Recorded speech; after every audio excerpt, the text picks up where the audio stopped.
Hello, everyone, and welcome to Abhaile. Tonight marks the beginning of its first legend as we embark on a journey through the islands connecting the east and west of this fresh, exciting new world. We delve into its heart, at the heart of this chain of islands, and that heart is infected. Deep veins of shadow and doubt coalesce through the porous volcanic stone and seep into the malleable minds above. As with everything you see on this channel, half of any donation received will be paid forward to the Alzheimer's Association charity. We love stories like these you're about to see. Jasper, Sylla, Toros, Vargo, Jet, and Shalla, their story deserves to be remembered. Alzheimer's stands in defiance of that, and thus we stand in defiance of it. If you can, we ask that you help us help these stories be remembered. With that, let's dive in to the shadows beneath the waves. For time and tide wait for none, but make mercenaries of us all. Welcome to Legends of Abhaile, Time and Tide.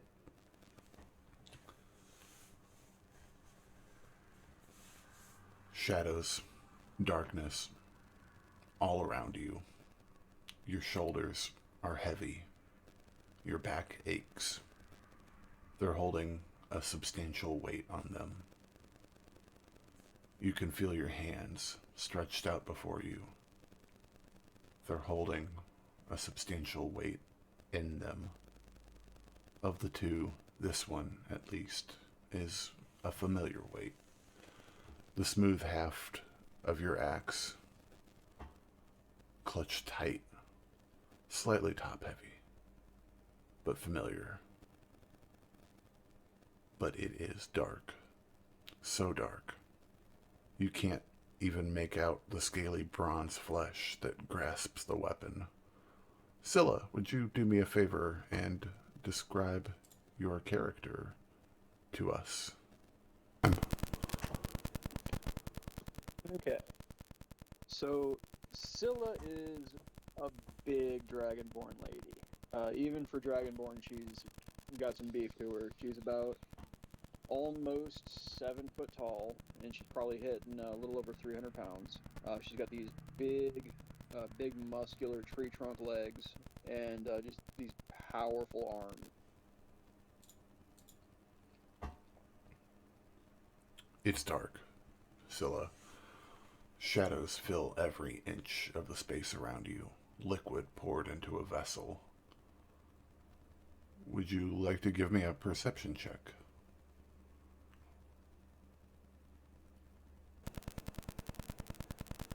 Yeah, that's gonna be an 8. An 8. Okay, that works. Blind, panicked, you start to test your surroundings. A little extra weight on one foot. And beneath you, you feel solid. You feel planted. You are upright for certain. The ground, it feels familiar. You know this. As you adjust your weight, your foot slides down into the side ever so slightly. You've felt this before. Sand. You're standing in sand. All around,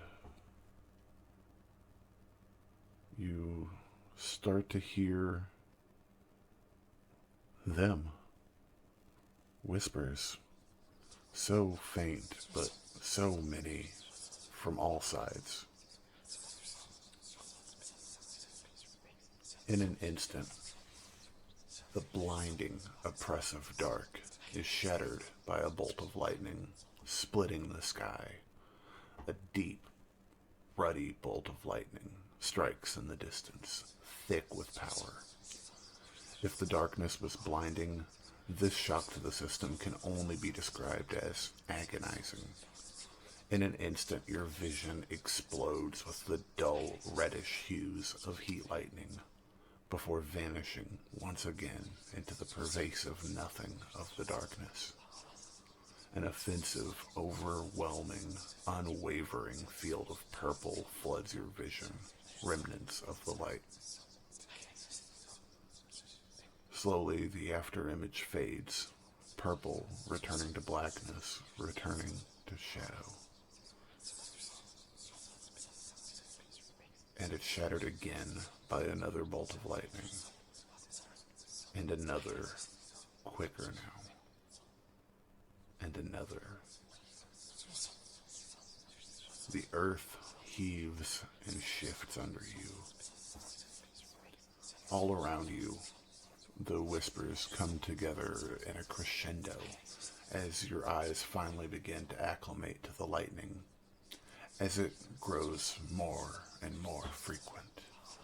Smoke pours from the mouth of the great mountain, distant, obscured, but at the heart of this island, lit by the red flashes of lightning. The whispers grow louder still. For the shadow to rise, the light must be extinguished. They whisper in union, clear, with a conviction that terrifies you. You hear the whispers continue for a moment, only to be replaced with loud, shrieking laughter as the mountain explodes before you. Molten lava in veins of pure black billow forth, free at last, as a shape moves amongst the flames, the shadow, and the molten earth. A massive winged shape emerges. Pristine bronze scales drip magma, already cooling into blackened stalactites along its immense form. Tendrils of pure shadow trail from its eyes as it soars high into the sky. Lightning flashes. Closer. It illuminates the surface of something flying through the air. Massive itself. You can barely make out vegetation on one side. Trees. Palms. You come to the realization that this is a large chunk of the mountain blown free. Palm trees swaying violently in the tumultuous eruption. As it lands atop you, Scylla, with finality. And with that, you wake up. You lay in your tent, composing yourself. I have two questions. What's on Scylla's mind right now, and is this the first dream like this she's had? She sits up, just kind of trying to get my bearings. Everything, this is real, this is here. Okay. Yeah, there have been some unsettling dreams lately, but that was the most intense. I mean, that felt real. I was there. As you lay in your tent, composing yourself, outside waves lap lazily against the white sand beaches that you've set your tent up on. The northern shores are often calm, the strong winds and storms held back by the mountain at the heart of each island. And this island in particular, they call her Miyamoto. White sandy beaches wrap the island in a gentle embrace. A vast inland forest of palm, oak, maple, and coconut, covering nearly the length and breadth of her surface, with the towering peak at her heart. The Moanwi archipelago is a calm, quiet place. Tight-knit communities pock the islands, working together, hand in hand, even from one island to another. Some villages specialize in fishing, some raise livestock, others craft. Together, a world where nobody wants for food or shelter. Live and let live. Live and help live. Bright, turquoise waters surround the islands, warm like bathwater. The sea was, in many ways, a lifeline to the Moanwi. But, as is often wont to happen, the trade winds, had blown change to their doorstep. Hundreds of feet offshore, occupying a large portion of the picturesque horizon, a massive ship sat at anchor. Different in design to even some of the longer-ranging outrigger canoes used by the denizens of these very islands, this ship had but a single hull, masts raised to the heavens, sails capturing wind, propelling the vessel onward.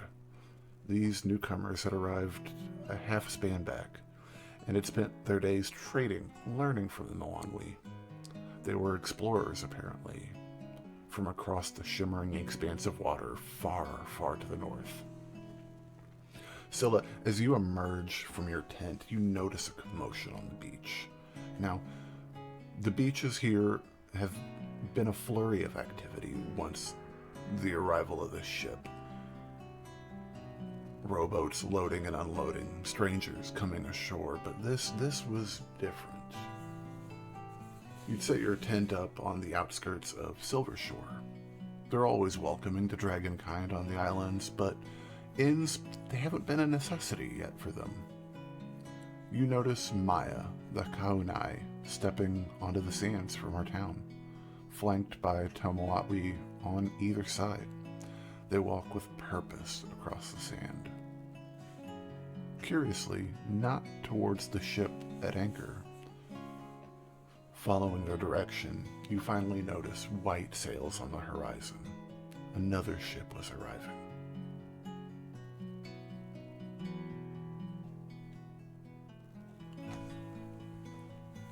We now pan over to the deck of that ship, the deck of the Adrienne. Organized chaos. Sailors hurry above deck, the air filled with the sounds of bare feet on wood. Shouts, curses, orders are carried on the stiff breeze all around. As ropes are pulled tight, slack released, sails adjusted, booms shifted, ominous creaking and fabric flapping. Organized chaos. Near the bow, a pair work tirelessly, loading supplies into their rowboat. The boats, they sit up on the foredeck under massive boomed cranes that extend from the center line of the ship. They sit there until needed, when they're hoisted overboard with these winches propelled or controlled by sailors manning huge cranks. Supplies in question that you're loading, they appear to be an assortment of crates. They're wooden crates, varying sizes. They're lifted into the boat with ease. It's safe to assume they're empty crates. Vargo, could you do me the honor of describing your character to us? Silvery green skin and emerald hair. He has some brown trousers and kind of a tan shirt, as well as what looks like a leather fedora, a large crossbow, and what look like several dozen crossbow bolts in a container are slung across his back, and he has a smaller crossbow in a holster on his belt. I think that gets the main parts. Right on, right on. And right next to him, hired on at the last minute in Austria as labor to help with loading equipment and any findings, your faithful companion for the trip, Toros. Toros can't join us today, but that's totally okay. He's going to hang out on the beach. As the pair of you lift the final crates into the rowboat, you glance up to the quarterdeck. Through the booms, the rope, and the crew, you catch a glimpse of Captain Teal, proudly at the helm.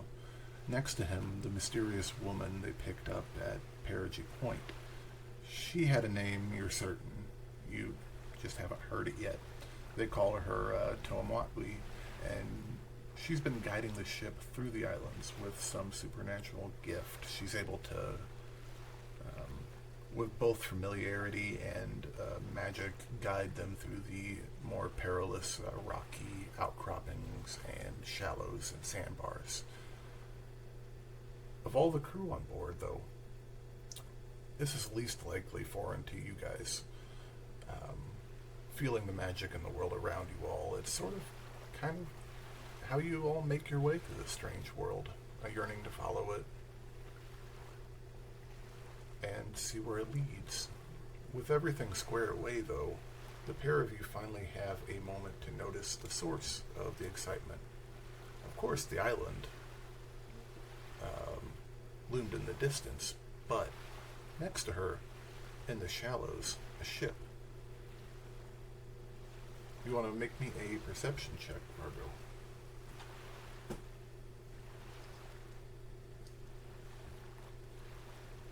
I guidance myself. You absolutely can guidance yourself. Is there a way to auto add guidance or just roll it? Yeah, you just have to hit the D4 afterwards. Oh wait, maybe situational bonus. Oh, maybe Nice. you can. I don't know. I'm new. My first roll ever on here. Alright. No pressure. 21. 21. Heck yeah.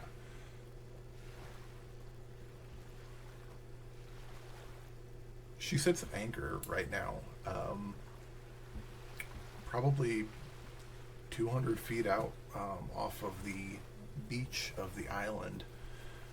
You notice she's got flags up and there's a flurry of activity. Even at this distance, you can see, small dots of people running to and from, loading up rowboats, much like you're doing right now. They, much similar to the Adrian, this boat doesn't have any armaments really. They're it's not a vessel of war. It's an exploratory ship, you presume. It's bears flags, solid colors. You're not sure what they mean. You've never seen them before. Most importantly, it is a vastly different design to your own ship. Where the Adrian is fairly opulent, actually, with gold accents and decoration crafted by magical means. This thing is utilitarian, designed to cut through the water off of nothing but the mechanical efficiency of those that crafted it. But they don't seem to be a threat, and the captain and his companion with her coconut brown skin, they don't seem too concerned. One second.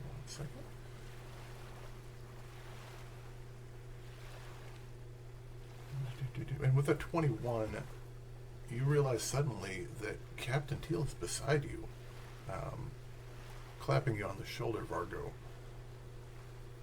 Apparently we aren't alone out here on the waves after all, Master Garville.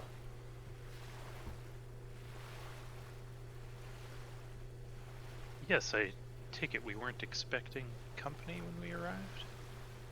Not at all. I've never seen another ship like her. She looks like this one, quite and true, but...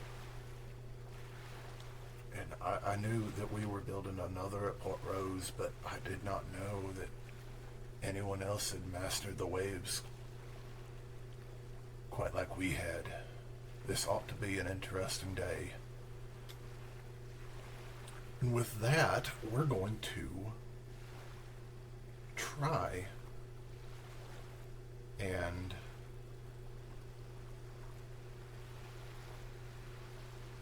just one moment here.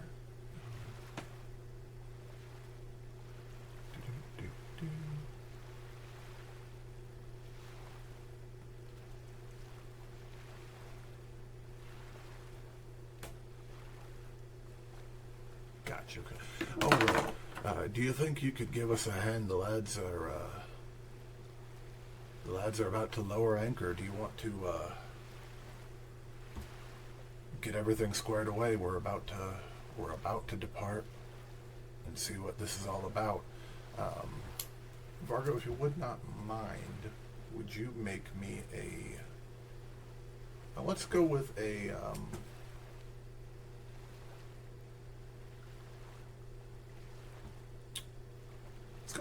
let's do another perception check.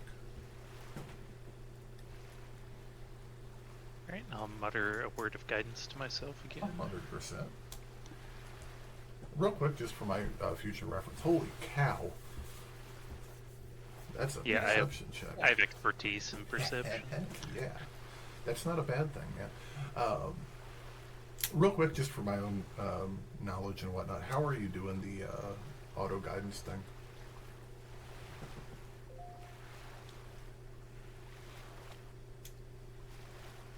You mean how am I turning it on in the... Yeah. I'm just curious. When I click on it, it pops up where, like, the role mode where you can choose public or private and stuff, and then there's a situational bonus box there. Oh, nifty. Kick ass, okay. With a 28, you watch as a group of sailors, they're a mix between elves and humans. They lower the anchor into the water. It splashes, and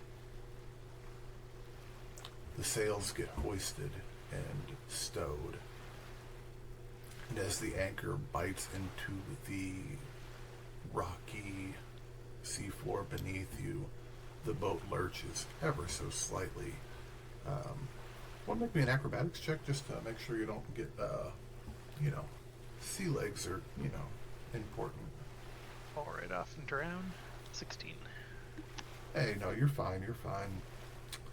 You're not even plussed as the boat lurches. Just the hair as it grabs and comes to rest.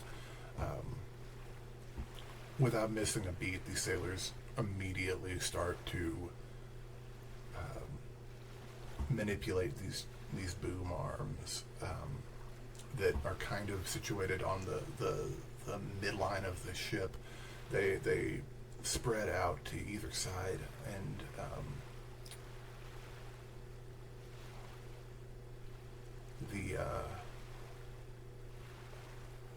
the winches are manned by sailors at the base of them, letting out enough slack that it can lower down to your rowboat. That's a weird word to say. And to the others, there's another one to your right, and then there's another pair behind you, all loaded with supplies. Do you want to make me a intelligence check to get the ropes hooked properly to your boat?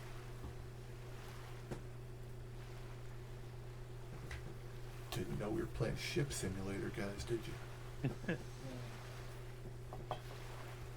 Not my greatest work. Hey, with an 8, the captain claps you on the back again. I see you done this a few times, haven't you? And he starts to help you adjust the anchor points that you attach it to, and it's not a bad job, and it's not that terribly hard. It's a rope at the back 2 corners of the boat, and then another at the front that join together. So it was more of just cinching down the knot a little bit tighter to make sure it doesn't go untowards. The sailors, they crank these winches, and the boat lifts up off the deck of the ship just enough to clear the railing. Do you want to go ahead and give me an acrobatics check? We're going to go ahead and call Taurus helping you out on this, so you can roll this with... actually, we'll probably do... let's just do a straight strength check at advantage. See if we can get this boat extended.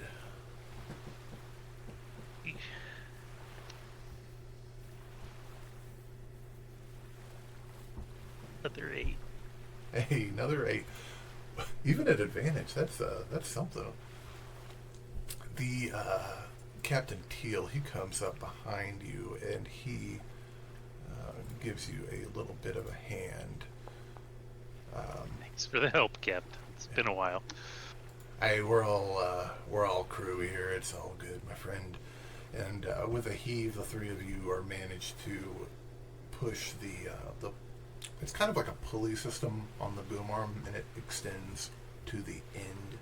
The boat crests over the railing on the side of the ship, dangling freely.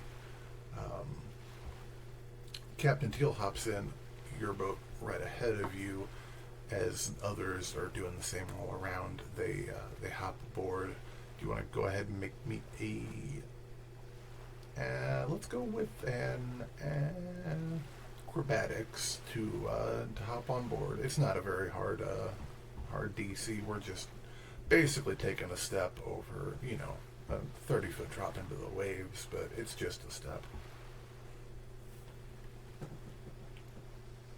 It doesn't involve muscles. I'm a lot better at it.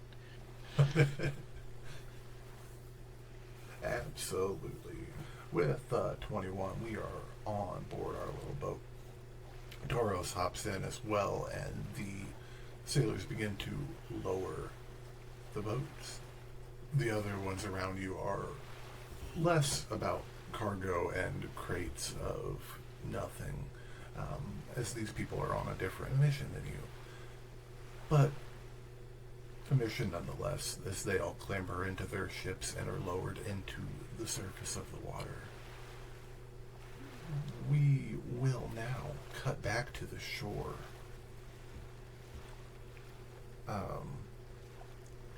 I'd say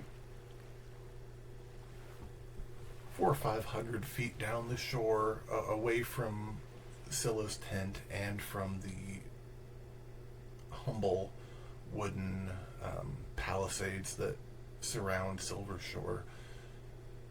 We come to a respectable, if not modest, little hut tucked into a little bit of a clearing, I guess you would say, in the trees, where the trees of the forest meet the beach. It's securely not built on sand, which is, ideal for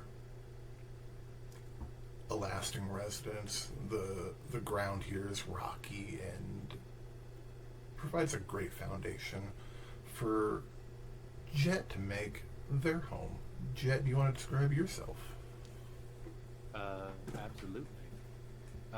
So, waking up in sort of a stupor, a drunken stupor, is a small, diminutive kobold with coal black scales, with long rabbit-like ears and piercing green eyes. Currently, he's garbed in his raggedy grayish black cloak, which complements the faded leather armor that it's kind of strewn off to the floor, off to the side. Strapped to a backpack at some corner of the room, kind of thrown all over the place. His various different weapons, some daggers, a bow, and a quiver full of arrows. A rapier with a sheath, but also of note, kind of just clutched in his hand like a teddy bear, is a black metal flask with a draconic skull and crossbones stamped on the front. And he kind of wakes up blinking a bit. Like a permanent scowl seemingly on his face. He also seems to be frowning. Oh God. I hope we did it last night. Let me ask you this, Jet. Spirits, wine, or liquor? Hard liquor. Hard liquor. Okay. Oh God. Did we? How late did we stay up last night drinking? Oh yeah, we drank pretty late into the night. I would say around 2 in the morning. I don't really remember exactly the details of what happened before I came back to my tent, but I'm not covered in blood, so that's a good thing. I gotcha.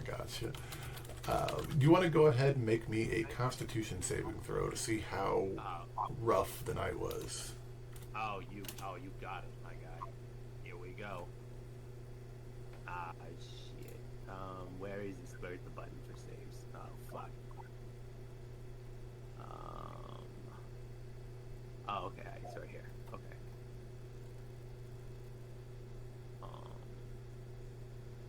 Yeah, I didn't do the thing. Constitution save. It's not letting me roll. Why? Save throw. There we go. Yeah, there you go. Normal. Yeah, normal. Come on. That's a 5. That's a 5. That was a rough night. It was a rough night. Oh, yeah. Is it the what do you think, Jet? What do you think made it so rough? Was it the fact that it was Well, a quiet night, or it was the fact that I got into an altercation with a stranger on the road, and now that I think of it, I do have some bruises on the back of my head. Don't really remember who it was, but they were kind of a dick. Or maybe I was a dick. It's very hazy. 100%? So, just for to make things a little bit fun, for right now, we're going to have a level of exhaustion, Jet. Just for it was a fitful night. It didn't go well, and it hasn't ended great either. But it's not the end of the world, and you're kind of comfortable in this state. Honestly, is that a good thing? Is that a bad thing? Yeah, who's to say? Well, at the very least, I'm numb. 100%. And you know what? There's something to be said for being numb on occasion. It's when it's often that it's a problem. Well, hopefully, once I get some food in me, I can shake off this exhaustion. 100%. And as you do, you gather your armor, you get yourself dressed and prepared for another meaningless day on the island for Jet the Kobold. Joy. What does the Moanwi Islands are a fairly bountiful place, actually, with all manner of livestock available. They have pigs and chicken. They have a fair amount of citrus fruit. They have what's Jet into for breakfast? I could go for some bacon right about now. Okay. Well, okay. So Jet, you want to go ahead and give me a just roll me a straight D20. You got it, boss.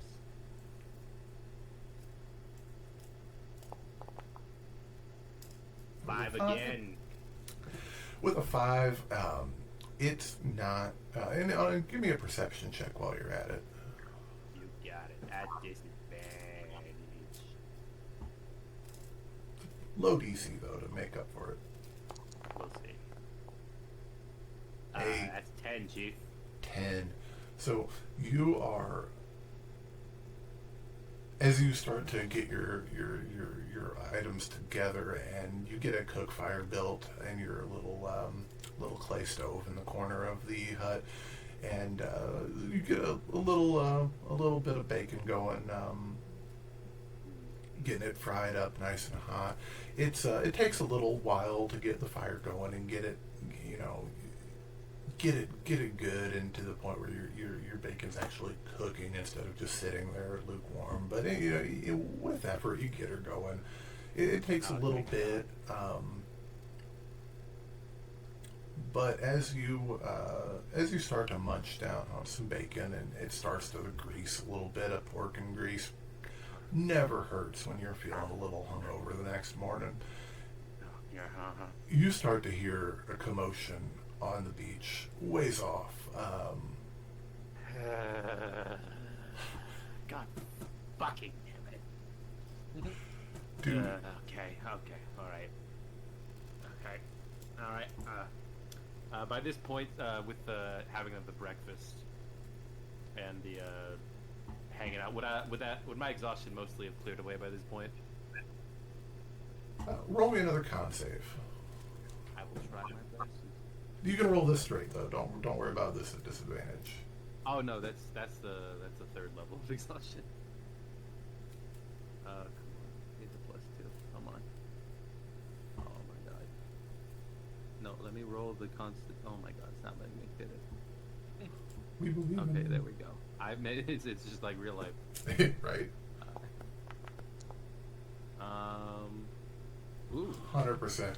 23. I don't want to say that Jet is a professional at drinking and waking up feeling worse for wear, but Jet is kind of a professional at drinking and waking up feeling worse for wear. Okay, all right. Okay. So, I'm feeling fresh. Okay. 100%, yeah. A little bit of greasy pork in you, and you're at 100% for Jet. Okay, all right. Now who do I have to go yell at? Okay. Well, so as you poke your head out from your hut, Yeah. you see down the beach a ways a tent set up as a large dragonborn emerges from this tent. And on the beach, you see a gathering as rowboats make the shore from the ship that's been out there for, again, about a half a span. No surprise to you. They've been friendly in the few dealings you've had with them, except for last night when you bumped into one of them on the way back from Silver Shore, and they Oh, now it's coming back to me. Oh, got into a little bit of a tussle, but thankfully, from your recollection, they were also sauced up a little bit too, and everybody saw it happen. It wasn't a big deal. They everybody parted ways and retreated to their respective locations of rest. And yeah, I see. I also regret nothing. no, that's the way to do it, man. Live life with no regrets. But Jet, I'm gonna roll an insight check on you. All right. Okay. Go ahead, champ. I'm gonna do that as the DM to see if I believe you. Okay. Go ahead, champ. It's like I partially remember the altercation. To be honest. Well, I was more interested in whether or not you regretted it, but No, I truly don't. Hey, and that is telling in and of itself. So, as you see the Dragonborn emerge from the tent and the Kuanwi and her Tomwatwi they gather rowboats, make the shore from the ship off. Okay. And you see on give me a perception check. Okay. Free from your burdens of exhaustion. I'll use my special eyes. Now that I'm not half in the bag. Special, by that do we mean cataracts? I don't fucking know. Let's see. We That do. is that's a 10, my good man. With a 10, you see clouds in the sky. Clouds in the sky all around.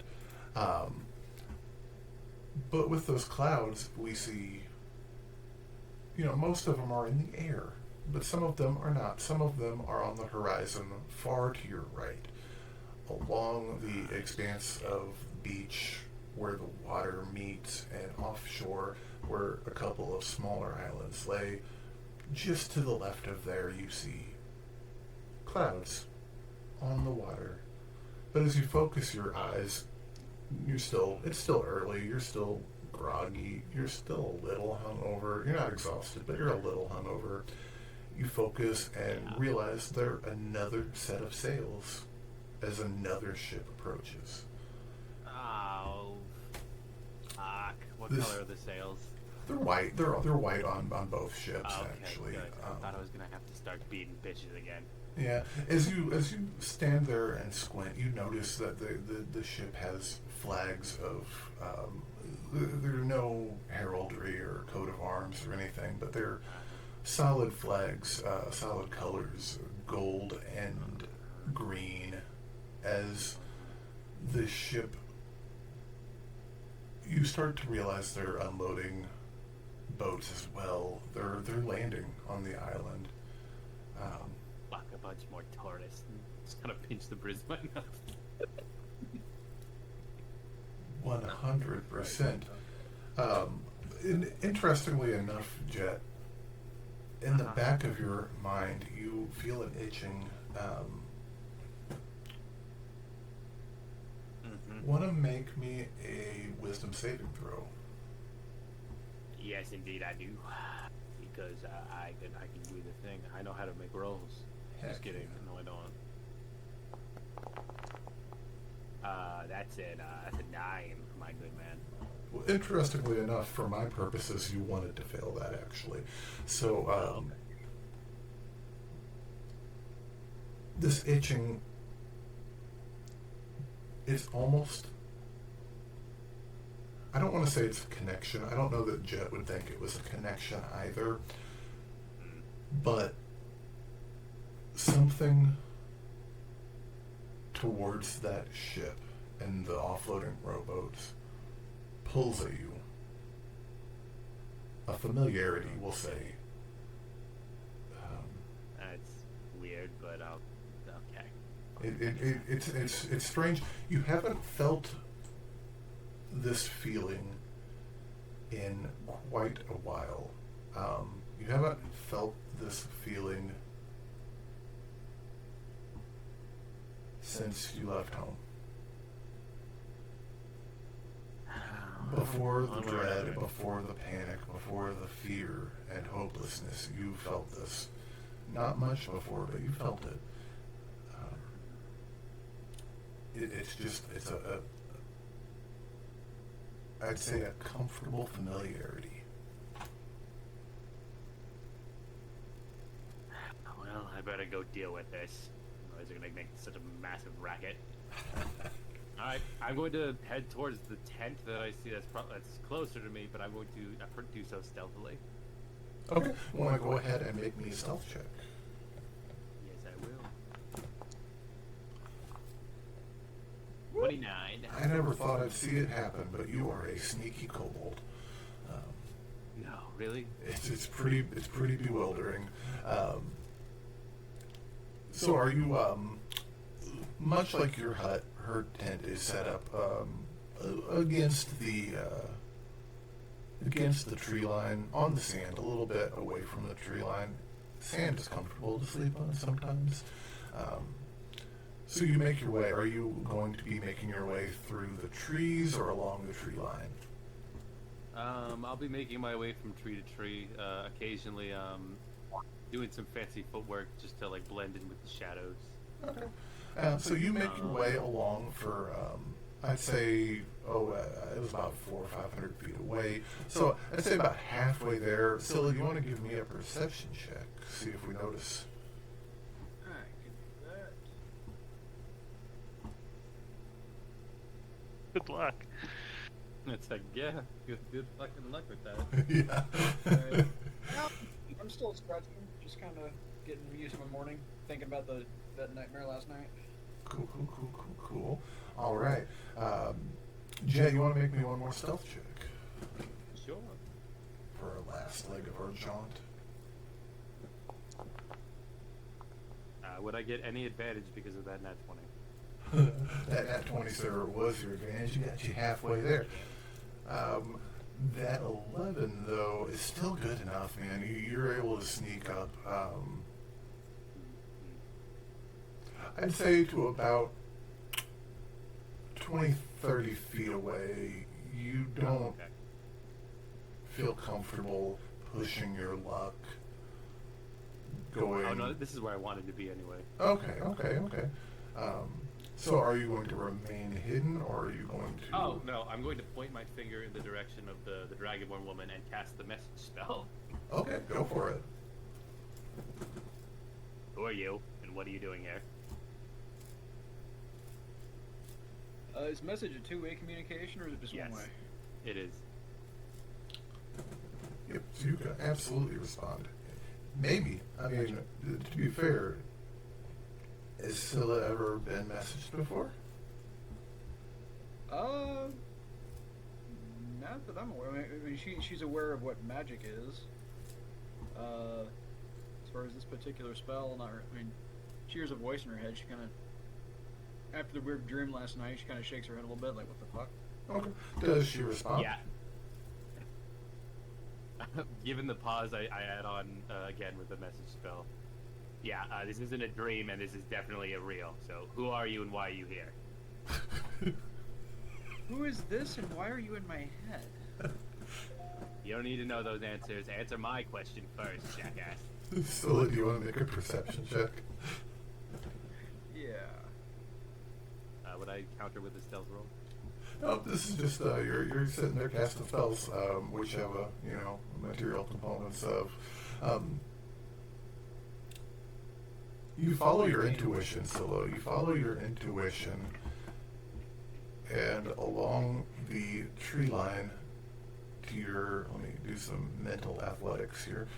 To your left, you see a little kobold. Dark scales, dark armor. Sitting there, not sitting, but standing there next to the tree line. They're just ceasing waggling their fingers as if casting a magic your direction. Yeah, I'm just gonna brazenly walk up, over to him. Put my axe up, no weapons in hand. Just walk up. Sylla Charybdis, nice to meet you. And you are? You notice that I'm just about taking my hand away from the rapier.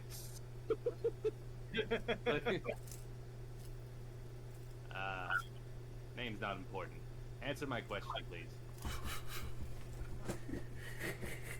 You're the one coming at me with magic and making demands of me. Well, you're coming to my living spot and messing up the ambience. So yes, I will come to you and ask you a bunch of questions. Who are you and why are you here? All right, I guess that's fair. Here to. Let's see, we should have ironed this out a bit more. I'm here to catch a ship. Is that right, Jake? Figure that out? You're here to investigate premonition. That's right. I've been here to check out a vision that a Grey Worm had. I need to find out if it means anything. Are you on drugs? Not today. What about you? Okay, just making sure, because what you said sounds batshit crazy. Jet, real quick, will you make me another wisdom saving throw? Oh, sure.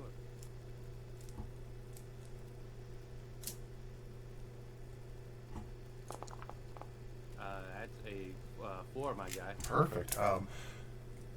You still feel that familiar tug at the back of your mind, and it doesn't seem to be coming from Sylla here. It continues along the beach towards where the boats are rapidly approaching, coming ashore. Well, I'm here to investigate whatever the fuck those ships are here for. So, I assume that's also why you're here? Well, let's go find out. Alright. Just, no funny business, by the way. Better not be some kind of trick. I just met you, and I'm already getting some weird vibes. Not gonna lie. I'm already walking down the beach. Yeah, and there she fucking goes. You want to talk about weird vibes? There's a kobold talking to themselves on the beach. Oh my god. Slow down! I'm good. Damn it. You have such stubby little legs. Yeah, I'm still twice as fast as you. As you all walk along the beach, to your left again as you walk, you see Sylla, you would, not Sylla, I'm sorry, Jet would recognize Captain Lachlan, who is the captain of the Horizon, the boat that's been at anchor for half a span. You see him and his retinue disembark from their own rowboats, and they start to converge with the islanders as they approach the newcomers. Vargo and Taurus, your boat meets the sand at last. Captain Teal is the first to reach the beach. He hops out, graciously helping the Tomwawi over the side of the vessel. They turn and begin speaking with a striking female in ornate folds of fabric, flanked by two others.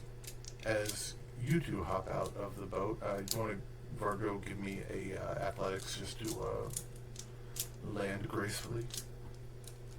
Do embarrass myself in front of everyone? 13. Everyone's watching. 13 works, man. It's not that big of a deal. The beach is sandy and but rocky enough right below the sand where it's not difficult to keep your footing as you splash into the shallows and help the captain pull the boat up onto the sand where it's not going to drift on its own.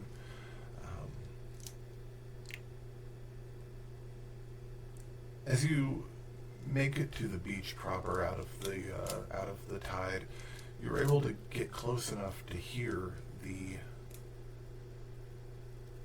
woman speaking as she's joined by a group from the other ship. Welcome to Miyamoto. You can call me Maya. I speak for the collective wisdom of Miyamoto. Captain Lachlan of Boreala, Stormlord Teal of Anstria. We will be as neighbors on this island. Neighbors protect each other, help each other on these islands. No land is forbidden to our guests. But be warned, something is amiss on the slopes. A darkness has made itself known. It corrupts the spirit. It is not a safe place for Moanwi or outsider. And we're all Scylla, hearing this, by the way, right? Scylla and Jet, you want to give me a perception check to see if you're able to make out this conversation as you approach. Okay, sure.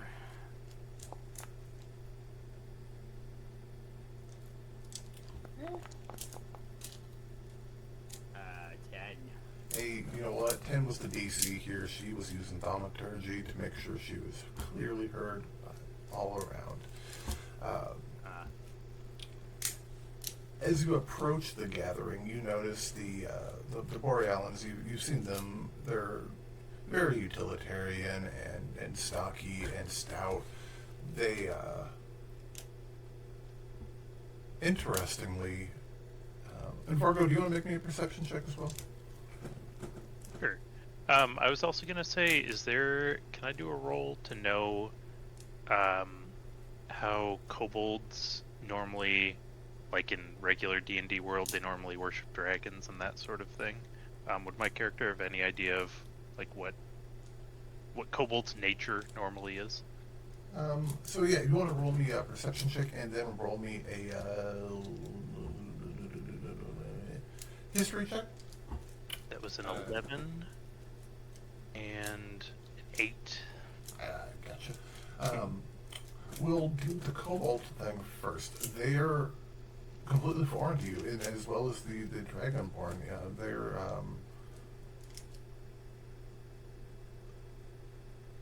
They're what's the word I'm looking for? Anyways, the group is nonplussed about them, so you're not set at on alert or set on notice, but you can kind of put together that maybe they're just foreign to Austria. They're not, they're not familiar to you, but they're clearly familiar to other people. And with an 8 perception check, you notice an interesting addition. One second. The Borealans, they interestingly have a person with them. At first you thought they were a child, a halfling, which is another another species that you have not encountered before.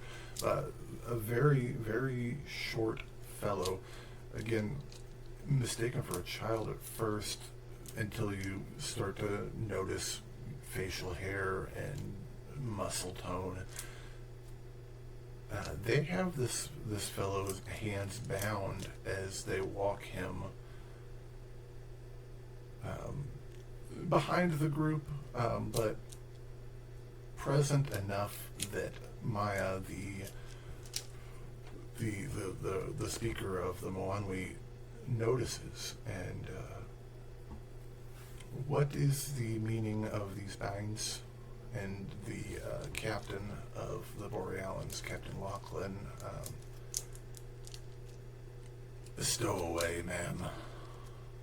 Stowaway on our ship. Been with us for months, taking our food, taking our water. We don't suffer stowaways.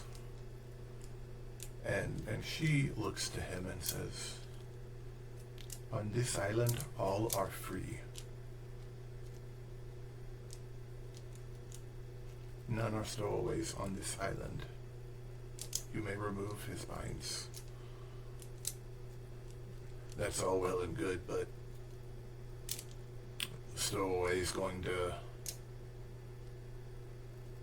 have to stay here because we are not entertaining them on board our ship any longer. And then she looks a little plussed at this and actually breaks away from the Tomotwi that she's got at her side and approaches this little halfling, removing the ropes that bind his arms and placing a hand on his shoulder. To surprise from most standing there, all are free on this island. And she prods him towards the town, walking away with him. Did we all hear this go down, by the way? Absolutely. Absolutely. I'm rolling my fucking eyes. 100%. Okay, so, Serious. but as she starts to walk away, Captain Teal speaks up, Vargo, from your boat. What was this about the darkness, though? And one of the Tamawatwi, in place of Maya, speaks up.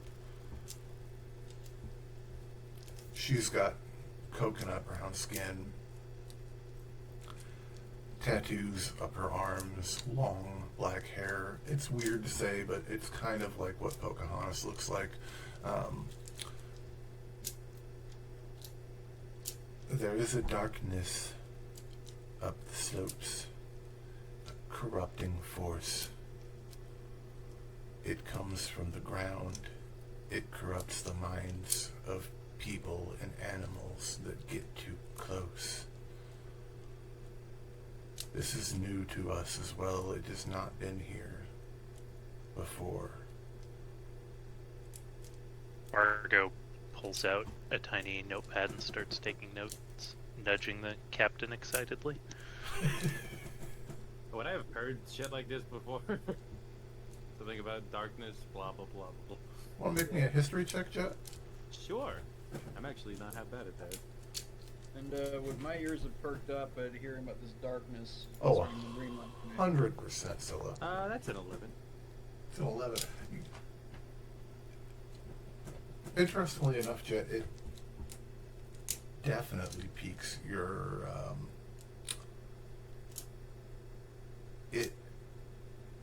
so that familiar tug you felt, let's go with one more wisdom saving throw as well, Jet. Got it, champ. I hope I roll a fucking 3. Come on. 16. 16. Interestingly enough, the pull has subsided the moment you made contact with this group. But with that history check, you definitely remember it.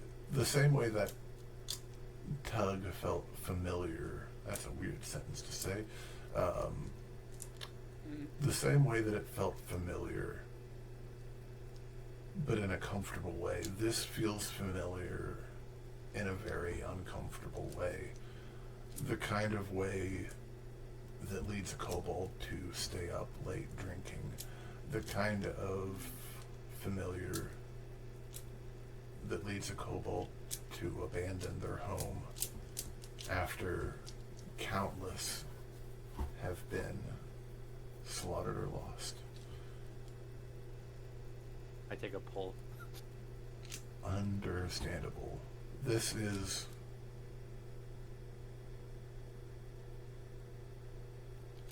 a feeling that you had hoped you had escaped by crossing from the land into the island chain. That was not the first. It's also not the last time that I felt that. Well, that remains to be seen. A giant eagle could come out of the sky and pluck your eyes out right now. And I that was could be referring that. to the other thing. Oh, for sure. So yeah. So, Okay. Captain Teal and Captain Lachlan shake hands, exchanging greetings.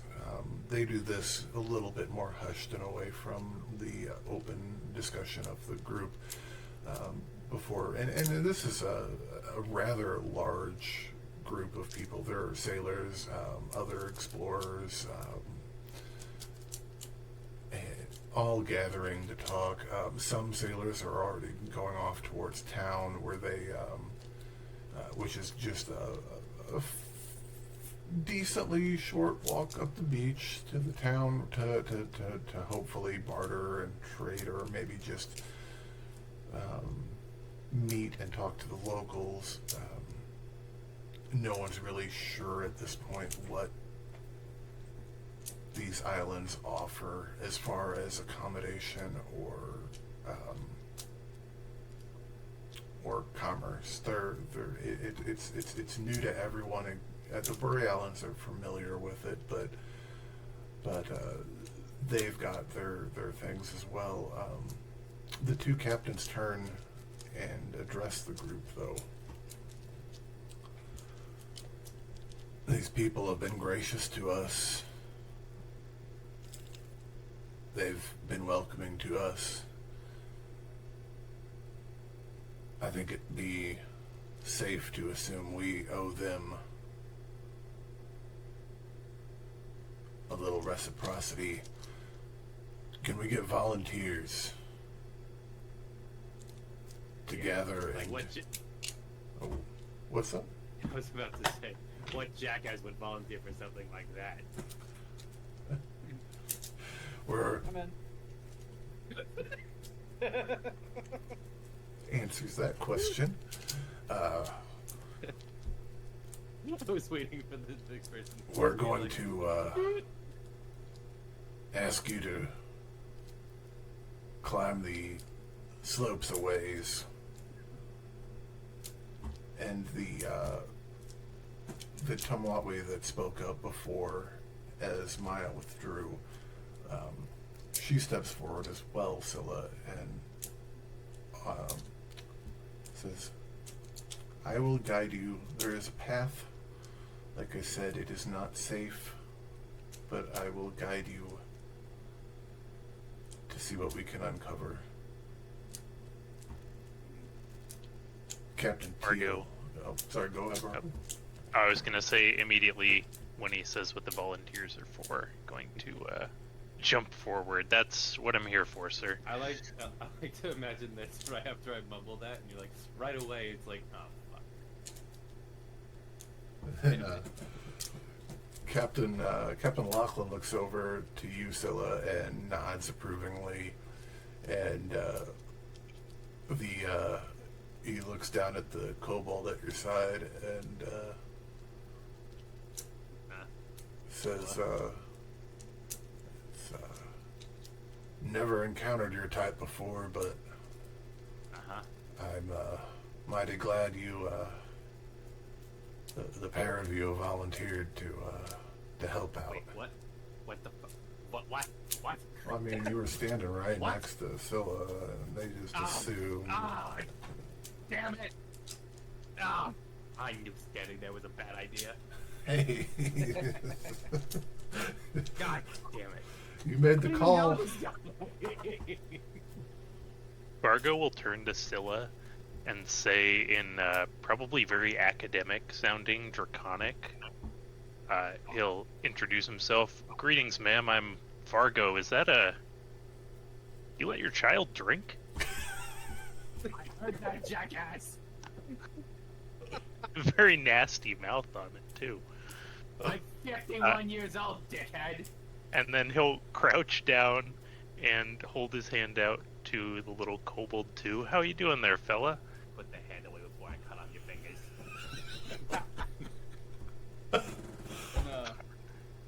Yeah, I speak back in common that I have no claim to him. He accosted me earlier. He's here with us now. Yeah, put that hand back, Jack. Stand up and back away. Oh, I do more than bite. Kind of rests his hand on the hand crossbow on his belt and looks at you a little warily. Oh, relax. I wanted you dead, you'd know about it. It's adorable. I'm about to blood vessel. As your vessel is about to burst, the Tomoatwi, she approaches you, and I am called Shalla, and I will, as I said, be your guide. It is good that you can bite. You may need to bite before the day is out. But not us. We are all, as we've said, neighbors here. We are all family. Yeah. I've heard the spiel. Neighbors, brotherly love, all that good stuff. How much does this pay? Does this pay? Oh, Jesus Christ. Do you want to make me a history check, Chet? Yeah. No, yeah, hold on. It's coming back to me. 8. I'm blinded by my own anger. With an 8, you're pretty sure that you've heard somewhere at the local watering hole, or maybe inside your own mind, you've heard them talk about their gold and their riches that they have stockpiled. So you're pretty sure that they've got the coin to back this up. Yeah.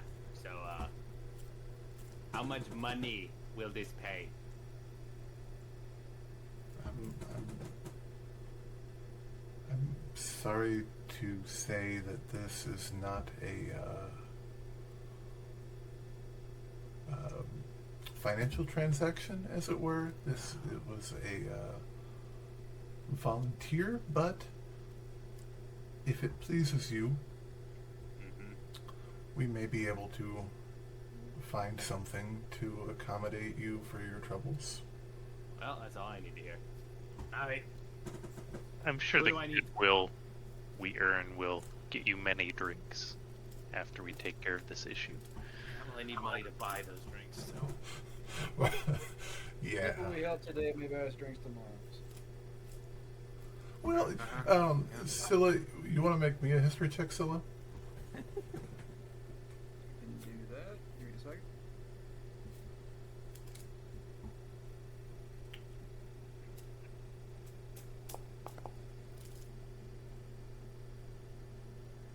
Hey, you know, It's mediocre. it's not bad, though. Sylla, you remember, you've been here long enough to know, and Jet has as well, but Jet's also hungover.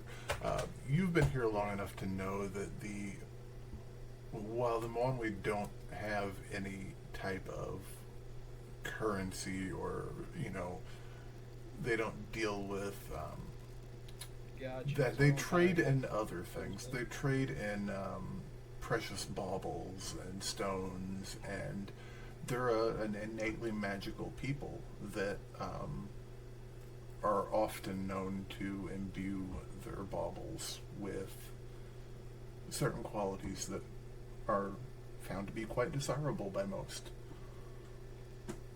Got you. So it's like a Ren fair. It's exactly like a Ren fair. It's a hippie commune Ren fair. These are my people. Exactly. Gotcha. So, Tell you what, we go on this thing, we might find some shiny rocks we can trade for some drinks. Does that sound good? The professional in me is saying that's a no-go, but the alcoholic in me is saying, who do I need to stab? all right, real quick, guys, we're going to go ahead and take a 10-minute break here. Sounds good to me. So, yeah, take your time, refill your drinks, go pee-pee, go poo-poo, whatever you need. We'll hit back here about 10 minutes, about 9 o'clock my time. Sounds good. What if you could be transported into a fantasy world, surrounded by your friends, eating delicious food by the hearth, all while playing your favorite video games? We're making that fantasy reality with MVP Gaming Center, a new fantasy tavern esports center opening soon right here in Kansas City. MVP Gaming Center is a fantasy-themed esports center in the vein of something you might find in the realm of D&D or World of Warcraft, complete with a roaring fireplace, wooden floors, stone-like walls, tapestries, coat of arms, and other fantasy memorabilia. All this is combined with modern technology, where you and your friends can have fun and game to your heart's content. Game on! Yeah, let's get back into it, guys. So, All right, everybody. Yay. we left off, we were gathered on the beach, meeting for the first time, and volunteering and or being coerced into volunteering by standing too close to one another. We were conscripted to make a little jaunt up the path into the woods to maybe give a little investigation to this darkness that they've been dealing with for quite a while, actually. And we will transition our map over to here. And I was promised shiny rocks, though. So. Well, keep your eyes open. Yeah. Uh-huh. there are I'll be rocks, watching like a hawk, boss. rocks everywhere, man. Yeah. Oh, what about that one? Just points to a fucking pebble. I mean, if you want that rock jet, you can have it. You can. I kick it into the room. So, with Shalla leading the way, you all cross the sand into the forest proper. This close to Silver Shore, which is again the town on the island here, the largest town on the island here, I should say. It's not a dense jungle at first. They've got paths blazed into the underbrush to the point where they're, comfortably able to pass one another. As you continue to walk, though, past palms, past the smell of pigsty, livestock, and the clucking of chickens, you walk for probably 20-30 minutes. It's quite warm out today. The sky's clear. There's a few clouds, wispy and fluffy here and there, but slowly, as you walk, the forest begins to get thicker and thicker, and as you walk, the sky becomes more and more occluded. The path before you remains well tended and wide, dirt packed down. It hasn't rained here in a couple days, so there's no mud. Your feet leave decent little prints and trails in the dirt. And interestingly, there are no footprints coming down the path towards you. It looks like a well-maintained path that had been used frequently for decades, but lately it seems to be in a state of complete neglect and abandon. Gonna make me a roll here. Let's see what we get.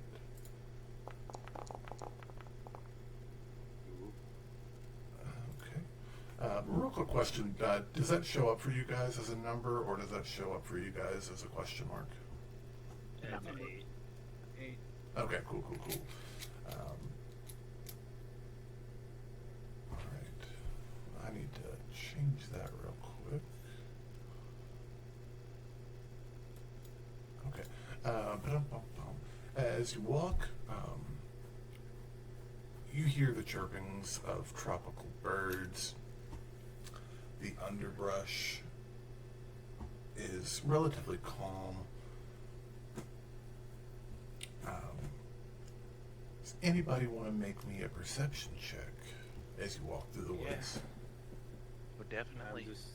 Is there like a sizable stick that I could pick up and just kind of start thumping against rocks? Absolutely. You want to make Just me... like not like actively hitting it, just like dragging it across the ground and just idly just like it like bumping it against stones. Want to make me an investigation check, Jet? Sure. That's actually something I'm decent at.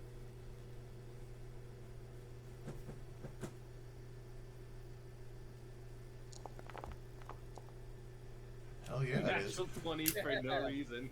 Jet, have you seen the meme that's come about recently of the best stick ever? But It's a really good stick. It's a long, 3-4 foot long stick. It's got 2 branches that extend out, kind of like a Scottish claymore, like those old school ones.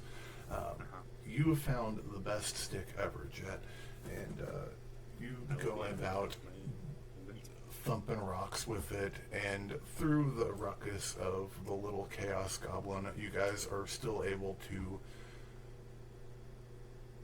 detect that it's a pretty quiet morning, actually. The sun's starting to not peak, which is weird. It's starting to reach its peak, and you can still see the sun, the sky, clearly through the canopy as it breaks over the path. And with a 21, Scylla, you start to hear the gentle sounds of a babbling stream. And as you walk, it grows louder, and soon the path begins to follow this stream. And the stream grows wider and deeper, and the current with it, you can tell, increases as the stream is likely fed from runoff from the mountain, and it probably provides a great source of fresh water for the people of Silver Shore below. And as you walk, your elevation begins to climb, increasing, not anywhere to the point of a strenuous walk. You're just, a gentle uphill. It's a good many miles to the probably what you would call the foothills of the mountain. This is just kind of the gradual run up to it, and I'm gonna turn to Jet and say, I can smell the alcohol on you. Maybe if this is gonna be a bit of a hike, you should rehydrate before we go.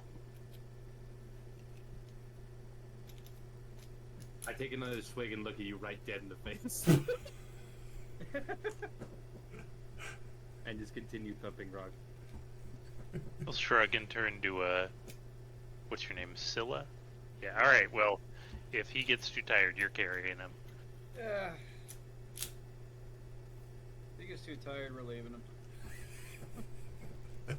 Oh, what will I ever do? Oh no, I'm so helpless.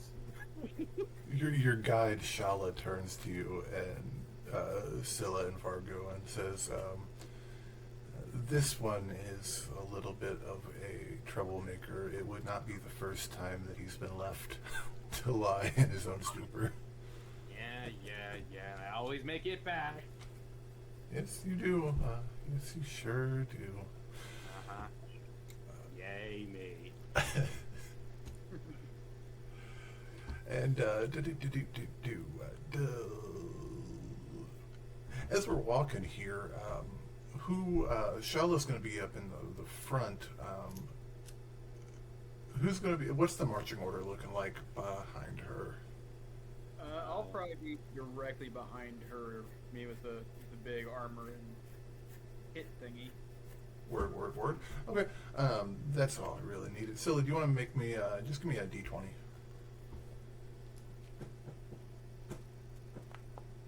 I'll be the rear guard. And Yay. 9. Okay, you want to roll me a D6 now, Sylla? Oh yeah. The 1. Oh yeah. Interesting. I don't like the way he's saying that. You continue to walk, the sun now almost directly overhead. Jet, do you want to make me a perception check? Yep, you got it, boss. Oh my god. This stick though, I don't know if I can take my eyes off it. I mean, it's just so perfect. That being said, Does it feel magical? it's just so perfect for it. It's Vargo, what's your passive perception? Where is that on the sheet? 16. 16. It's a cool stick. It's just a stick. Immediately loses interest as soon as I get a good glimpse at it. I mean, I can't reiterate how cool of a stick it is, but yeah, it's just a stick. It's a natural 20 worth of a stick, let's put it that way. But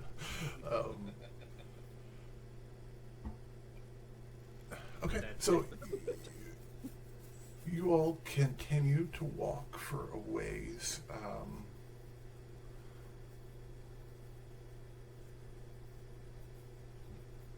Vargo, do you want to give me a D20? Or actually, Jet, give me a D20 roll, because you rolled a 4. You got it. Oh, it's gonna be the best roll ever. 7. 7. Okay. All right. With a 7, as you continue walking, you notice at first it looks like mist coming off of the water as it, at this point, it's flowing fairly well. It's not rapidly flowing. It's not breaking, into white caps or anything like that. And to the point where if you were to wade into it a few feet, you would feel confident that you wouldn't be swept away. But the water is moving with some gusto at this point, and it's getting quite deep. And it looks like mist or spray coming off of the water surface and kind of hanging in the air, which is quite humid here in the islands. I mean, and Vargo, you're not unfamiliar with humidity back in Austria. It's humid all the time for the most part. But Vargo, do you want to give me a perception check? Or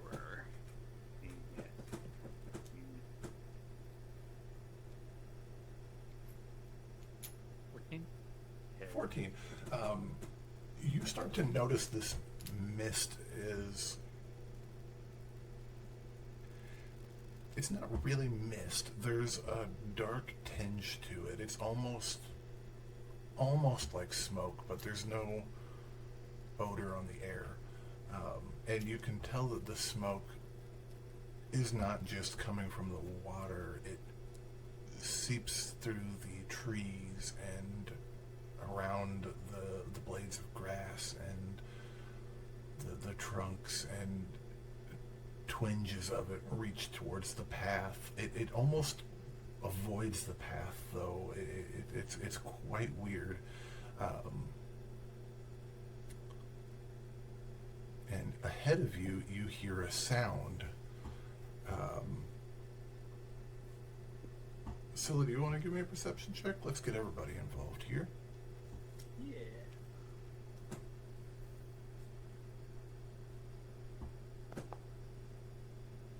Woo!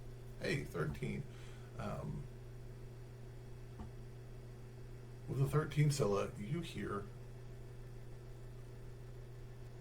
whispers, not with your ears, but in your mind. Whispers that you've heard earlier today, actually. Same ones from the dream. Indeed. Not as many. In the dream, Scylla, you were bombarded by whispers from all directions. It was so many that it was loud, like screaming in your ears. This is just a hushed whisper. And ahead of you, as the path snakes around, you swear you hear footfalls. And I'm going to go ahead and put some tokens out on the board here. This is my stick.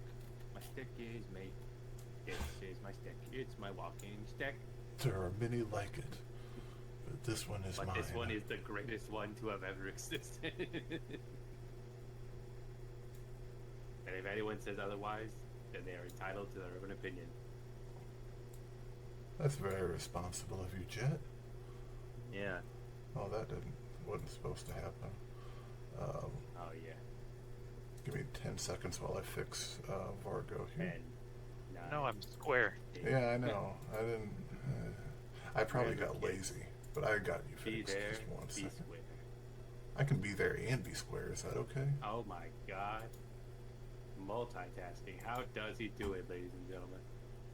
Man, you just. Well, it was 8 years at 911 dispatch, actually. Oh yeah. 911, what's your emergency? I've fallen. We'll get up. Click. Dude, the amount of times that it's been something exactly like that. 911, what's your emergency? I sat on my balls. We'll stand up. Oh, thank you. Click. Hey, you joke. I turned 36 in July, and I have sat on my balls at least once a week since then. Hey, it's a real thing. Did Why you is it consider standing doing up? that? Quickly. that's usually the move, though.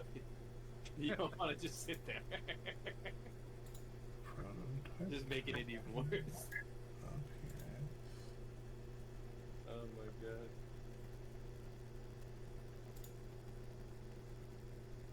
Okay, click that. Update. Click. And drag. There we go. Cool. Yeah, now he's a circle like the rest of us. That's exactly right. Let me do this real quick and get. Oh yeah. You know what would solve this problem? A gun. Would it though? Yes. I think so at the very least. I mean, it's worth a shot. I mean, Sorry.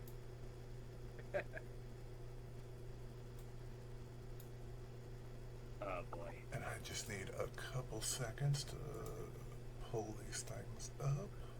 Oh yes. Because I got lazy and decided not to stat out my homebrew. Oh my god, what a... Everybody boo him. Everybody boo this man. Boo. Boo. Well, I didn't hard do it, let me put it that way. Oh my god.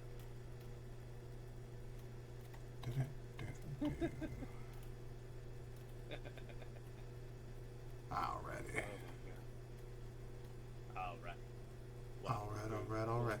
So, let me adjust that. That's good enough for right now. As you walk, and you start to hear these footfalls on the path, and the mist or the fog or the smoke moves through the trees to your sides and across the water. Ahead of you, as the path starts to curve, 3 people come into view. They look very similar to Shalla. They have the same types of tattoos and markings. They wear the same type of clothing, loose fitting. A female at the lead and 2 males at either side.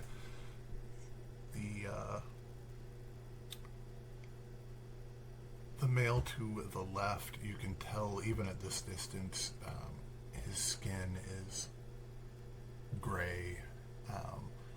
Not quite like like yours, Vargo, where yours is kind of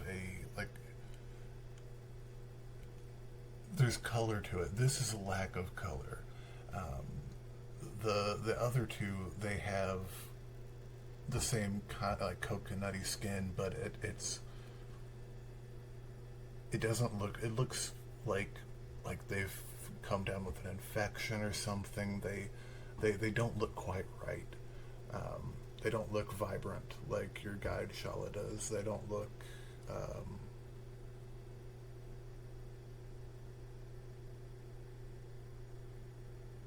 It's just there's something off about them. As they walk silently, and Sylla, the whispers grow louder as they approach. The smoke and mist, or whatever it is, the fog, it dances between their legs as they walk, almost parting as their feet fall. They continue to approach. They don't exactly seem like they're bothered by you. They have to see you by now, but they continue to look straight ahead with a vacant gaze. What are we doing? Oh well, I'm gonna. What's Shalla? What's her reaction? Does she see them? Does she? She is. Give me a perception check, or give me an insight check. Actually, that's more fun. Yeah, I'm a lot better at insight. I can read people a lot better. Apparently not. Hey, it's hard to tell what she's thinking, but the moment they came into view, you saw her back straighten, her muscles tense. You could see her jaw clench.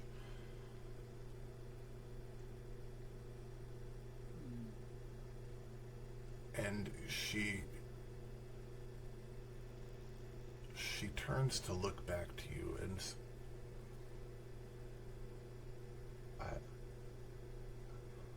we should go.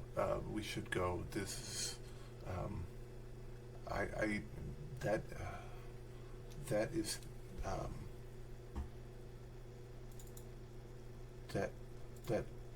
the one at the front is Tila. She was one of my sisters of the Tomahawk. She was lost. What was lost? What This darkness that we spoke of, it claimed her settlement. She was the guardian of her settlement. She was lost to us a month ago. Oh, okay. So we're just going to leave? That doesn't sound very productive. At your discretion.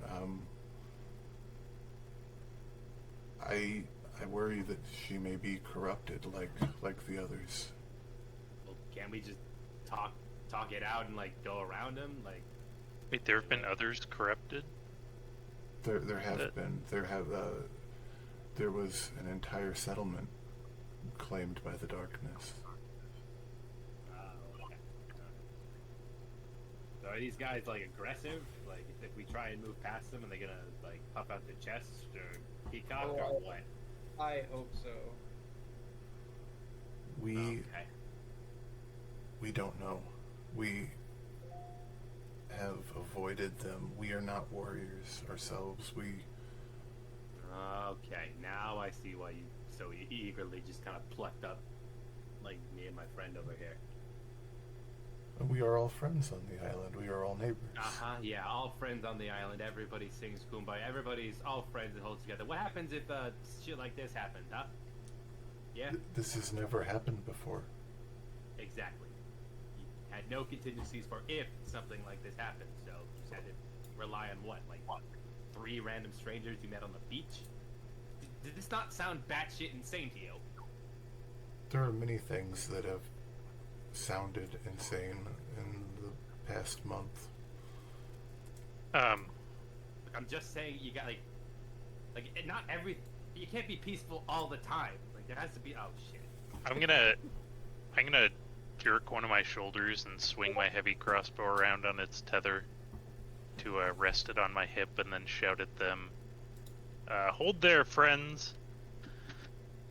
Oh crap. See if they stop moving or not. They, in fact, do stop moving. And Scylla, you're marginally up front. You want to make me another perception check?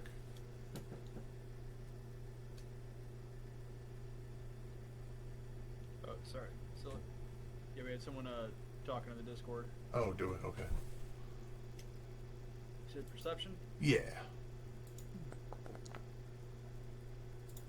Not good. Not good. You know what? It's not that bad.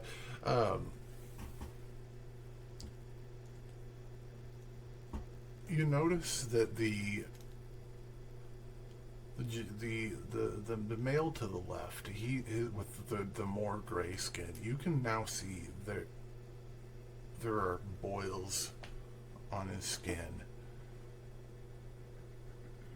and the just an overall feeling of unease sets into you as the female in front, Tila, that Shalla had called her. Oh, I didn't mean to do that. She steps forward. I'm gonna kind of step forward to the side of Shalla. Like, I'm not gonna get in front of her in case she wants to step forward diplomatically, but I'm just gonna, not really a show of force, but be ready to move in the way. 100%. As you step around Shalla,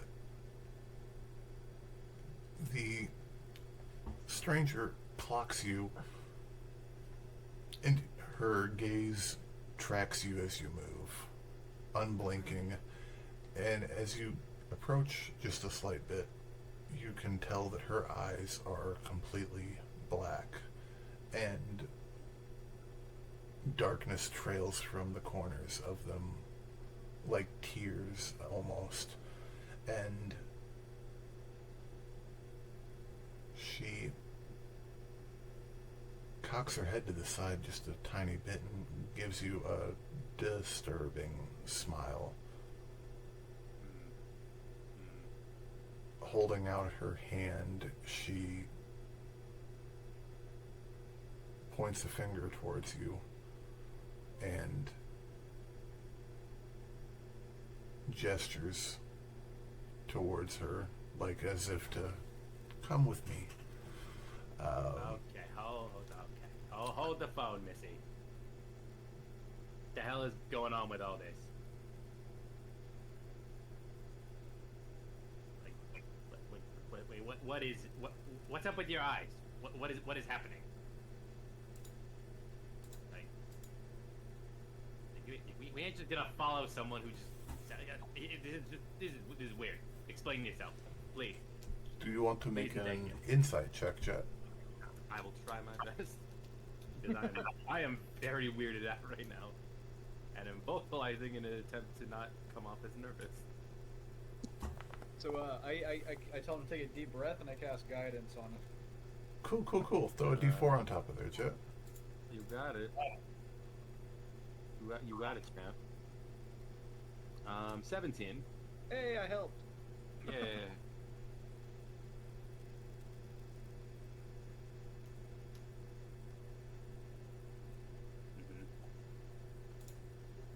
Oh man, yeah. So with a 17, she's hard to read, Jet, but it's also not the first time you've encountered that black blank stare. Oh shit.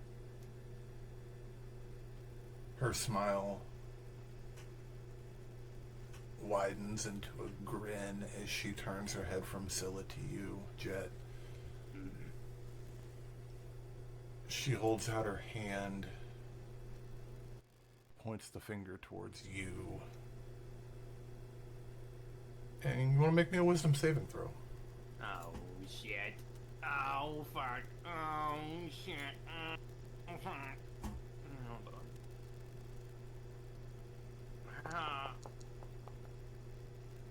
That's a 9.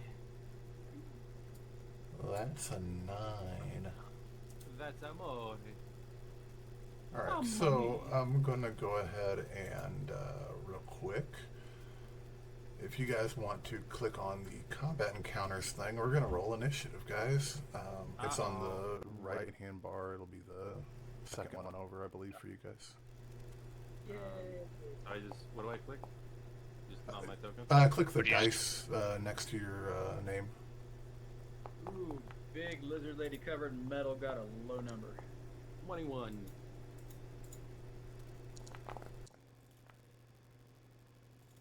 I am very fast.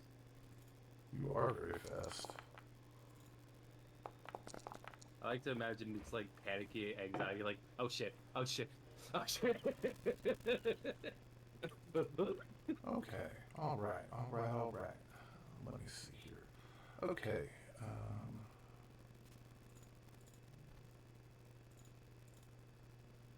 alright. So, Jet, with that saving throw of a 9, Yeah. you are, for the time being, dominated. Great. Do I get to make this saving throw again? You do at the end of each of your turns. Okay, what do I do? Well, Jet, let us have you make a, let's make a, you have a rapier, correct? I have a rapier and a dagger. Okay, let's make a rapier attack against Shalla right now. Okay. Did she say something when she did that? She pointed her finger.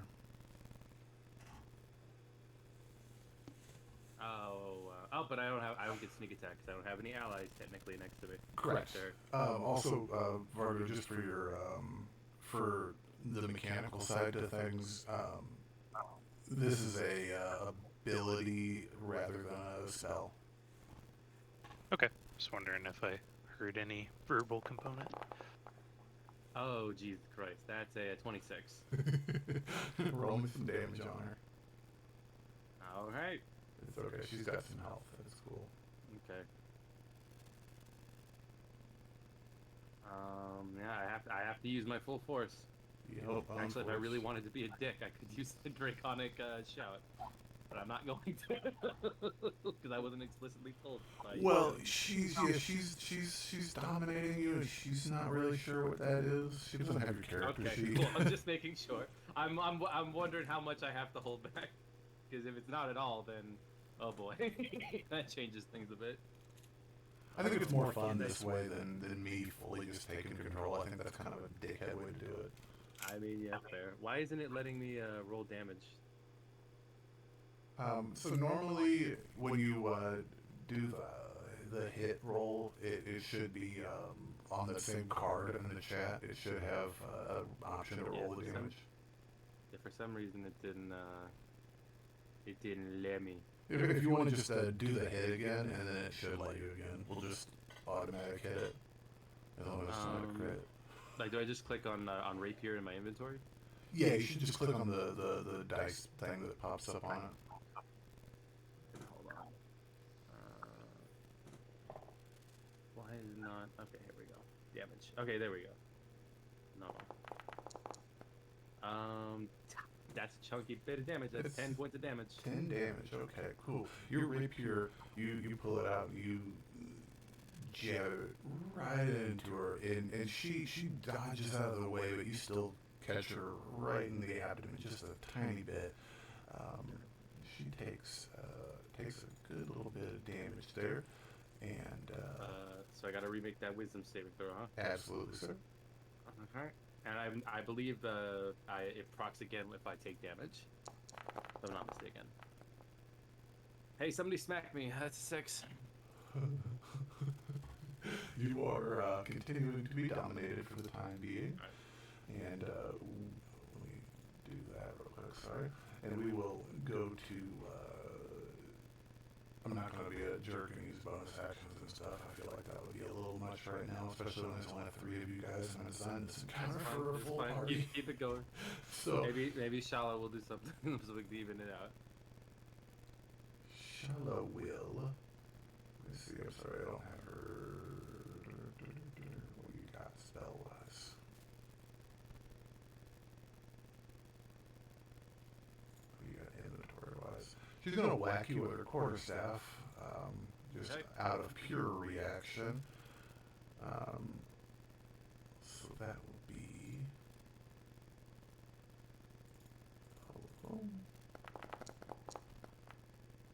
Does a 12 hit, Jet? Nope. I parry it with my rapier. Flump. Okay, cool. What do you got as a bonus action, kid? And with a surprising amount of speed for someone who is kind of just drunkenly walking around. Word.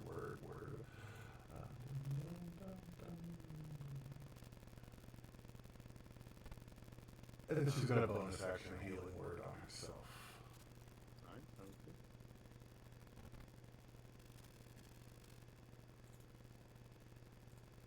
good. Okay, I gotta get that off of blind. It's annoying me. 5 hit points back. Cool. Alrighty. And that brings us to this fella. And he is gonna run up to you, Sylla. No. And make a attack against you with a it's kind of like it's a scrim stick is what it is pretty much. Yeah. It's like a half bow stick. Comes up with you, and that is gonna be Oh, come on, that.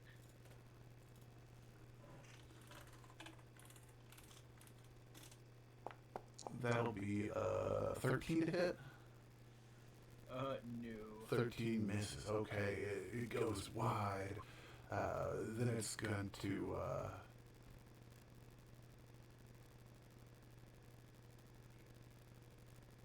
sweep its arm up and hit you with the other one that it's carrying, and or it's going to try to. That's an 18 to hit. 18 matches AC. That's a hit. Yep. Okie dokie. That will be. That's not that much.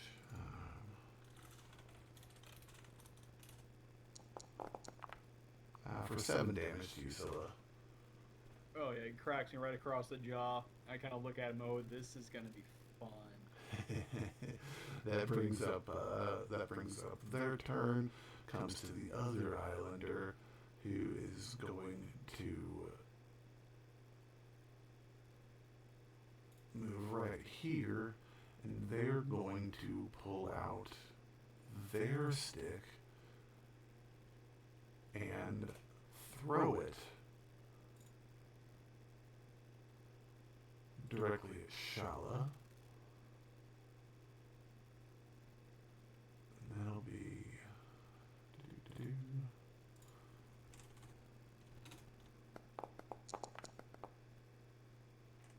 they hit for 9 damage. Okie dokie. And bringing that is going to bring it into their turn, and that will bring us to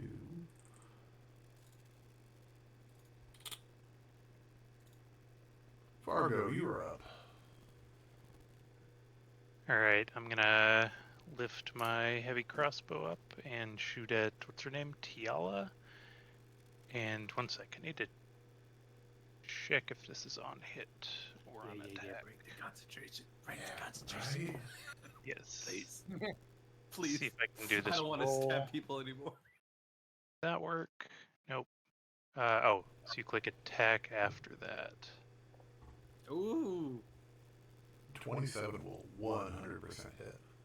Um, I'm also going to use my menacing attack, so she has to do a wisdom save DC 14 or be frightened. Cool. Sweet. Okay. I don't know if I can link that here somewhere. What does that do? That does nothing. Okay. But that should also add a d6. She rolled a 10, so she fails that. 1d6. I'm also going to add 1d4 and make her my favorite enemy for a minute. Heck yeah. 15 total piercing.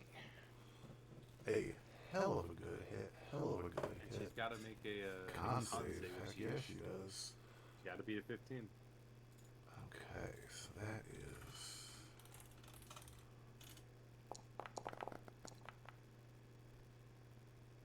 And she maintains concentration. Damn.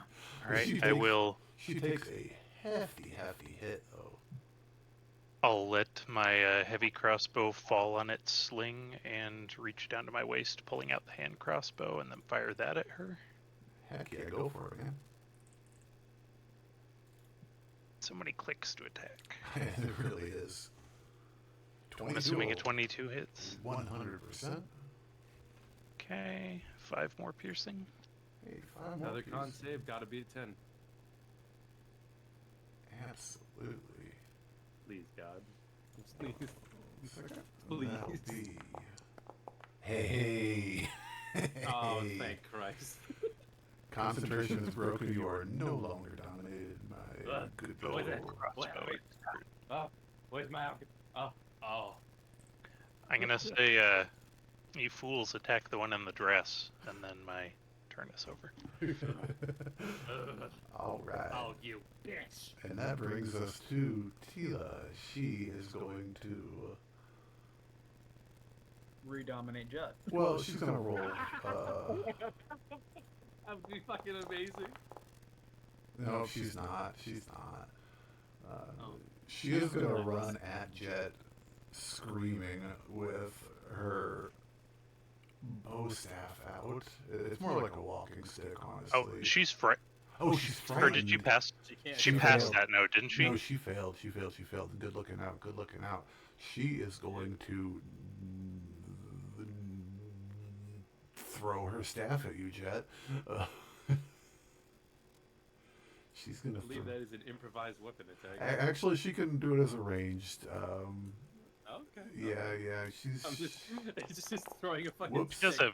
have disadvantage, though. Yes, so. she does. So ignore that real quick, and let's do. Throw the stick. Throw the stick. Throw the stick. Let me do that, and then let me do that again. And I don't think a 10 or a 9 will hit you, will it, Jet? Can I say how I deflect it in a funny way? Absolutely. I used the greater stick that I found on the ground Yes. to bash it out of the air into the ground and just flip her off, being like, "Try harder, bitch." Perfect. Perfect. You had a good stick, but you have the best stick ever. Yes. There's no other stick that can match it, and The sheer legendary dire stick. right. And that ends her turn. That'll bring us to Sylla. All right. Well, I got one guy right in front of me. Simple enough. I'm gonna stand between him and everyone else, and I'm gonna hit him with my big axe. Go for it.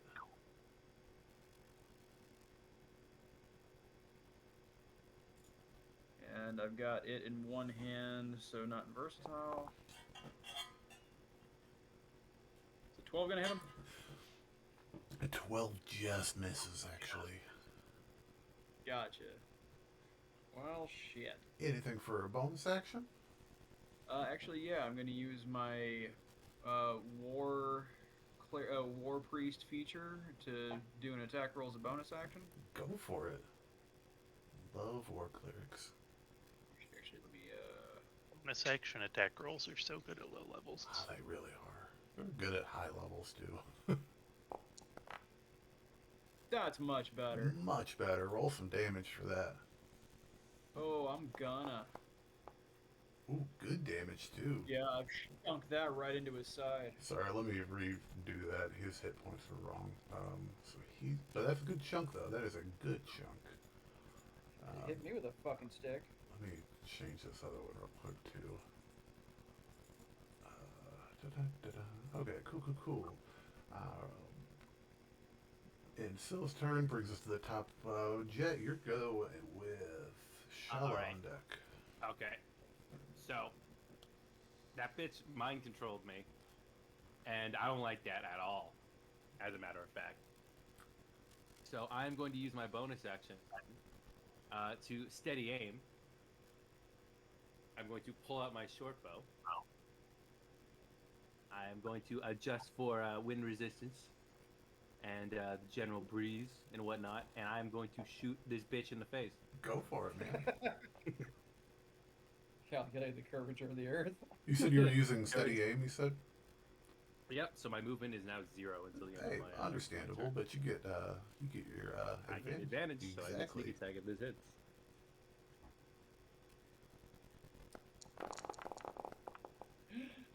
Uh, 15 to hit. 15 will definitely hit. All right. Oh, that's wait, It's 17 actually. well, but, 17. Regardless. yeah, 15 hits, that- 17 should hit too, I think. All right. So that is normal. So that is 9 plus 2d6. Oh yeah. This is gonna hurt.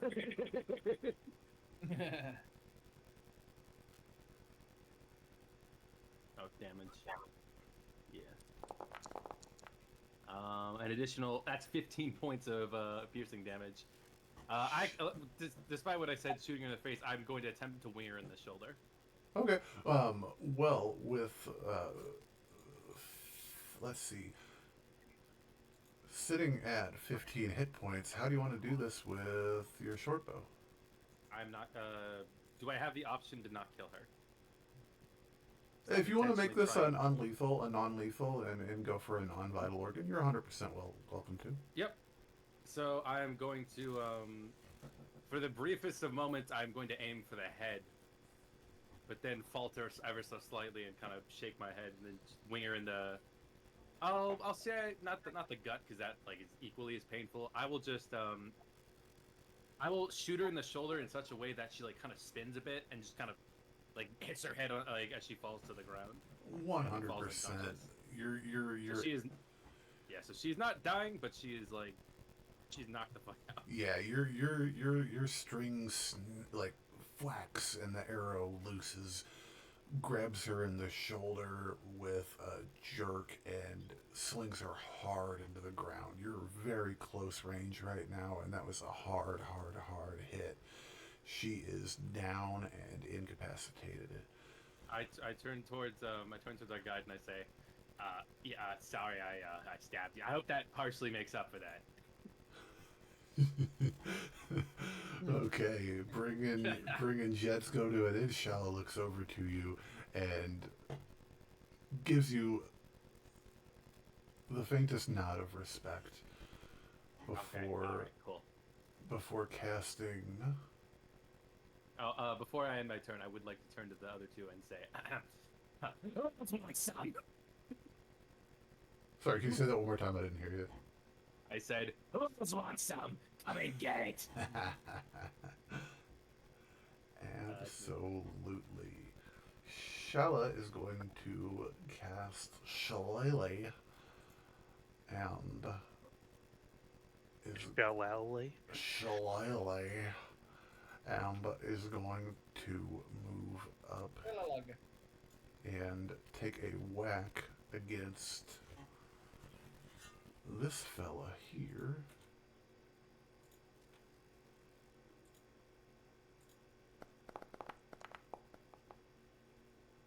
Making a 14, which will hit, and she will roll some damage. Not great damage, but she gets a little bit off. Hit him in the face. Watch out. Absolutely. Ka-chow, as Lightning McQueen would say. Exactly. And that'll bring Shalla's turn to an end. That'll be the next two creepy little dudes, and then after them, Vargo's up. This one is going to... It just took a big hit from Shalla and a big hit from Sylla. I'm gonna roll that real quick. And it's gonna go ahead and take a... It's gonna take an attack on you and Shalla both, Sylla. So that'll be... Bring it.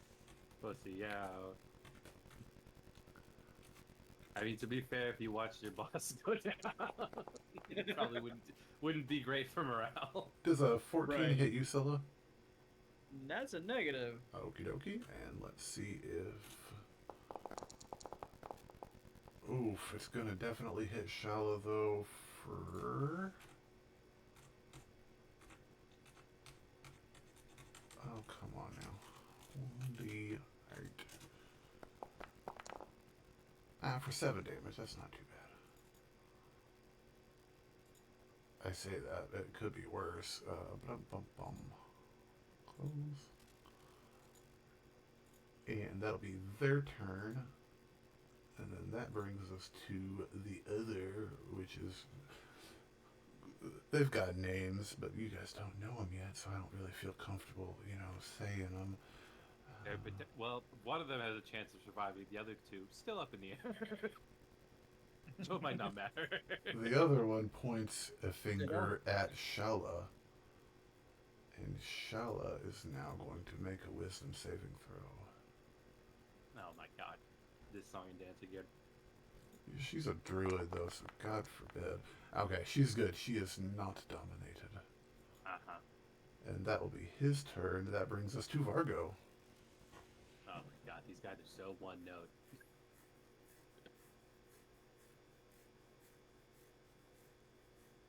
One second. I'll take your time. Shoot him in So- the face, Vargo.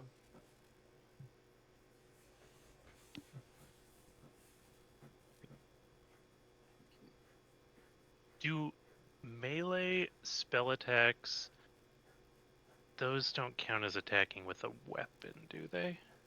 They're their own thing entirely. Okay. Unless it specifically specifies that the material component is a weapon. No, the material component is a vine that becomes a vine whip, so I didn't know if that would... Yeah, no, that's technically not like a weapon. That's a spell attack. I believe. Yeah. I think Okay. Jake. That's Yeah, Jake's if you Jake wanted needs to, if you wanted to flavor it, like you just grab a vine off of a, branch hanging overhead or something like that, totally cool. Or if you want to manifest it yourself, you're more than welcome to do that as well. Either way. What I was hoping to do was Thorn Whip and then do my bonus action attack afterwards. Is why I was asking, because Crossbow Expert, you have to have made an attack with a weapon, technically. I follow you. Yeah, unfortunately, I believe it is a spell attack, so Okay. yeah. I will just shoot at that close one twice with my hand crossbow. Okay, go for it.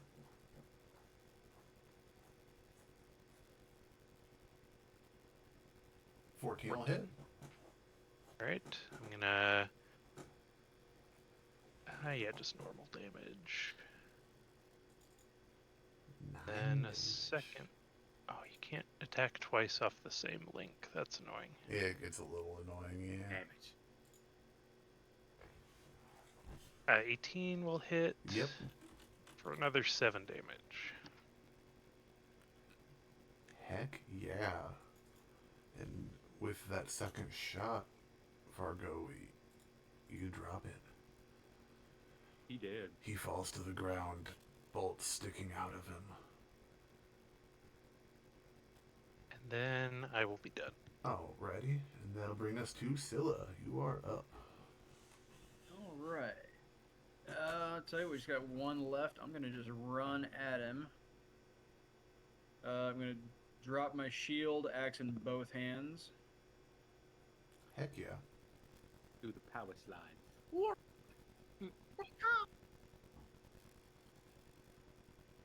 Attack. Wombo combo. That ain't Falco. That ain't Falco. Oof. Oh, What happened? I didn't see the roll.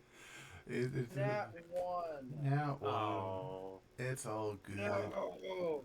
It's all good. But unfortunately, because we are using your homebrew rules, he is going to get to take a whack at you. Yep. That's a counterattack.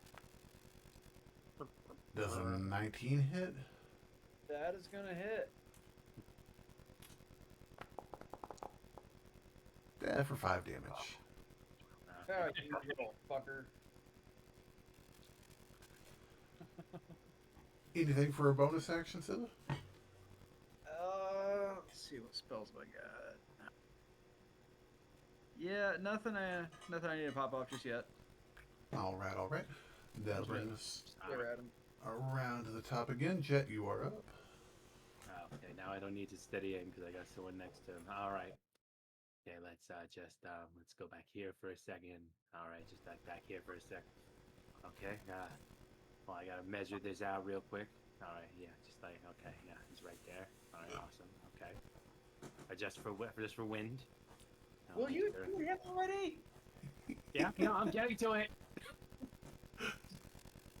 Look, I know that. Just keep distracting him by, Most- taking hits to the body. Talkative rogue ever. Okay, it's fine. Okay, hold on. Just hold it still. Okay. Okay. All right. Actually, we'll. Oh no, yeah, I will just attack a wolf. Rosani checks his watch. Okay, hold on. Okay, that's a 17. 17 hits. And you, yep. It does. Okay, awesome. Okay, that's epic. That's amazing. Ooh, that's a lot of damage. It's a lot of damage. And you got an ally in melee with him. You want to make a I sneak? got a sneak attack. Mommy. Oh, that's a 16 meatball. damage. Alright. Jesus Christ. Cool. Anything else for you, Jet?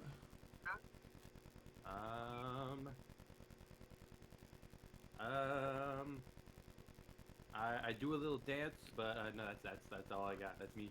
Alrighty. That brings us. Also, again, aiming for non-vital areas. Gotcha. And that brings us to Shalla. Shalla is going to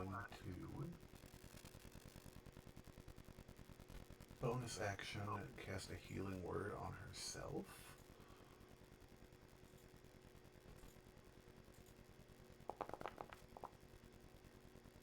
For 6 healing.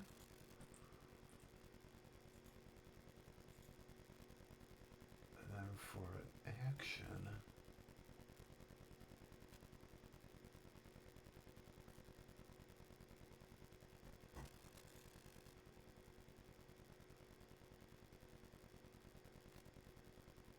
For an action, she's gonna run up and take a swing with her staff at Get him. the remaining fella.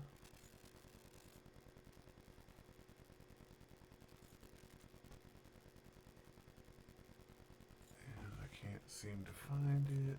So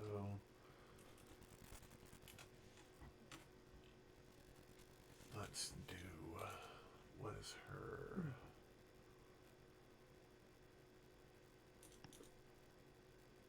Oh, good lord. I don't have her character sheet is dreadfully not finished. But she's gonna hit. And does anybody know off the top of your head what a quarterstaff is? Is it a D8 or a D6? D6. Oh wait, she's using It's Shillelagh, right? versatile. She's using Yeah. Shillelagh, right? Yeah, Shillelagh is a D8 plus wisdom modifier. Cool. So yeah, it's a D8 plus 4, I think, is what I'm. Yes, indeed. Ooh, Damn. for 10 damage. Heck yeah. Crack him across the face. That'll do. And that brings us to his turn. Let's roll that D6 and see what happens. Yeah, he's gonna take again, one against Sylla, one against Shalla. Let's go for it.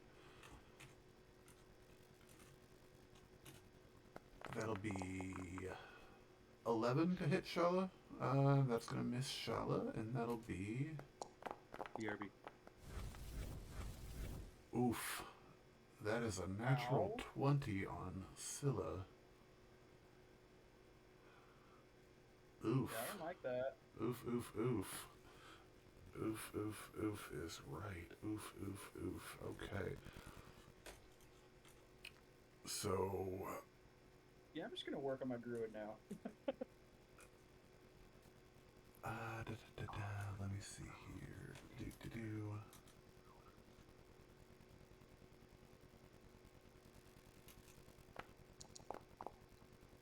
So that's 9 plus. That's 20 damage, Sylla. Oh yeah, I'm down. Okay.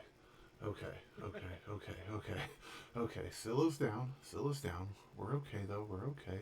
Wait, Scylla's down? What the fuck happened? I stepped away for like 5 seconds.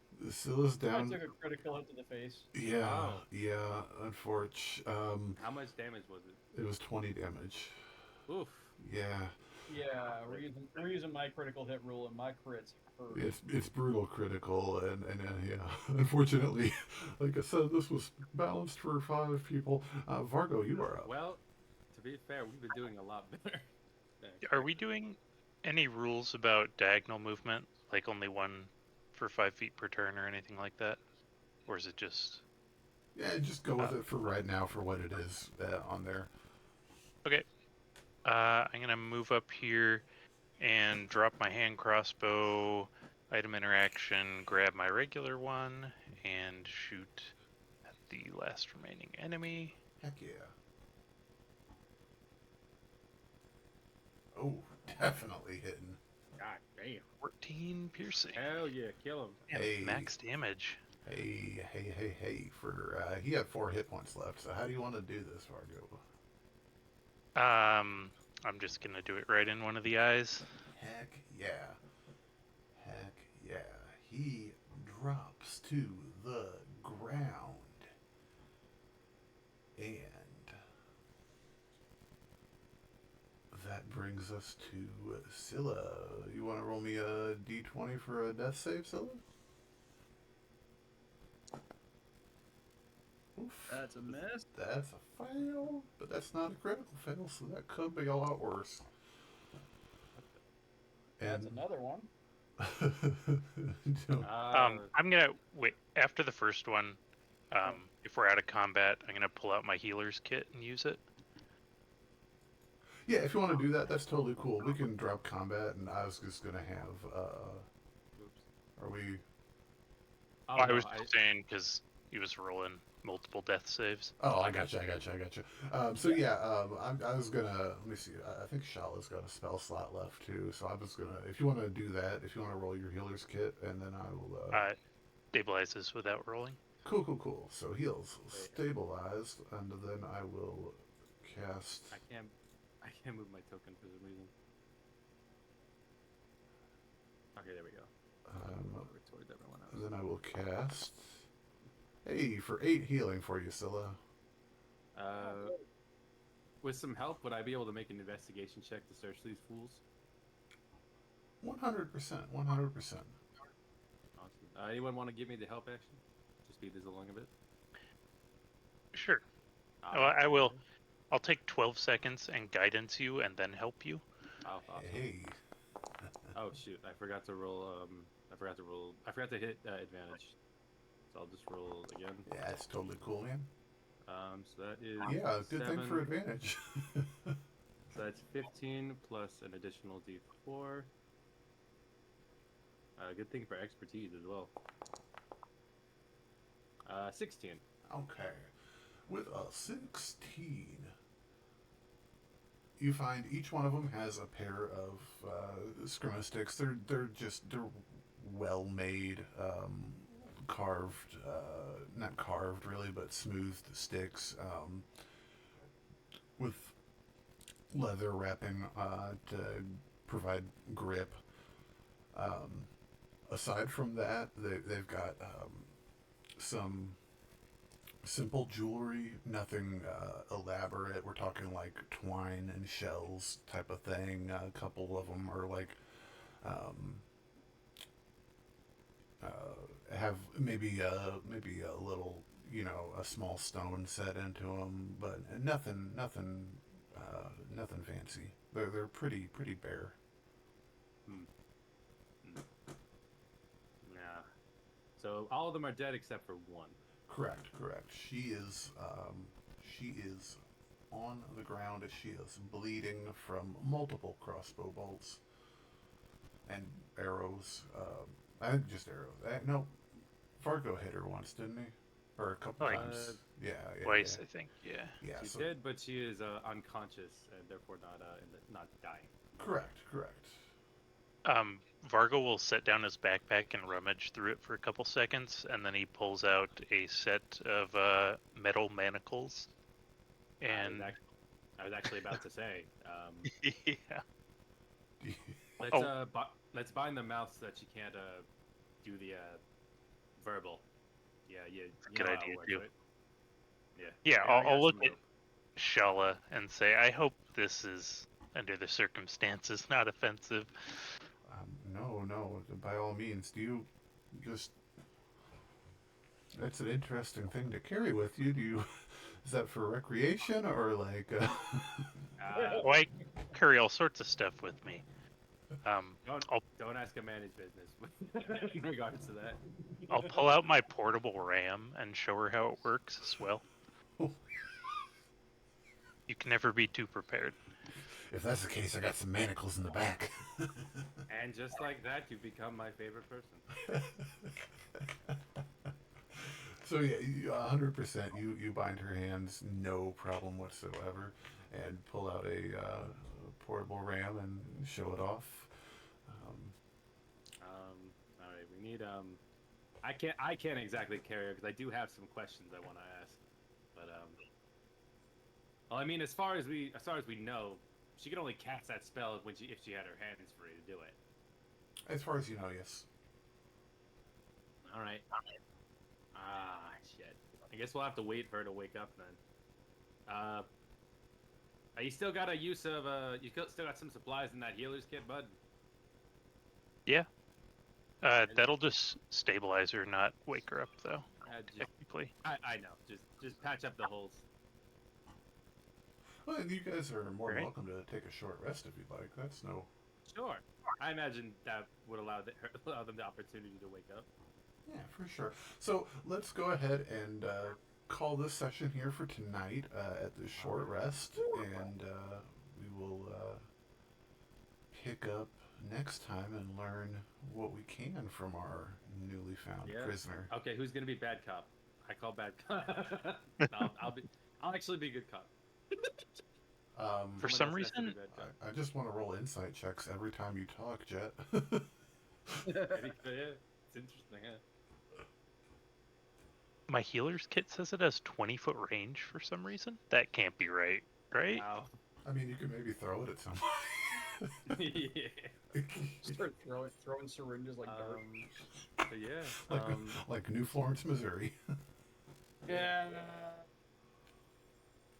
To those who are watching, we hope you enjoyed our antics. Jake, do you got anything you want to say before we close out? Well, I'm surprised and proud of you all for not dying. Thank you very much. And to give you a bumper to work with, we'll see you all next time. Have a good night. Or will we?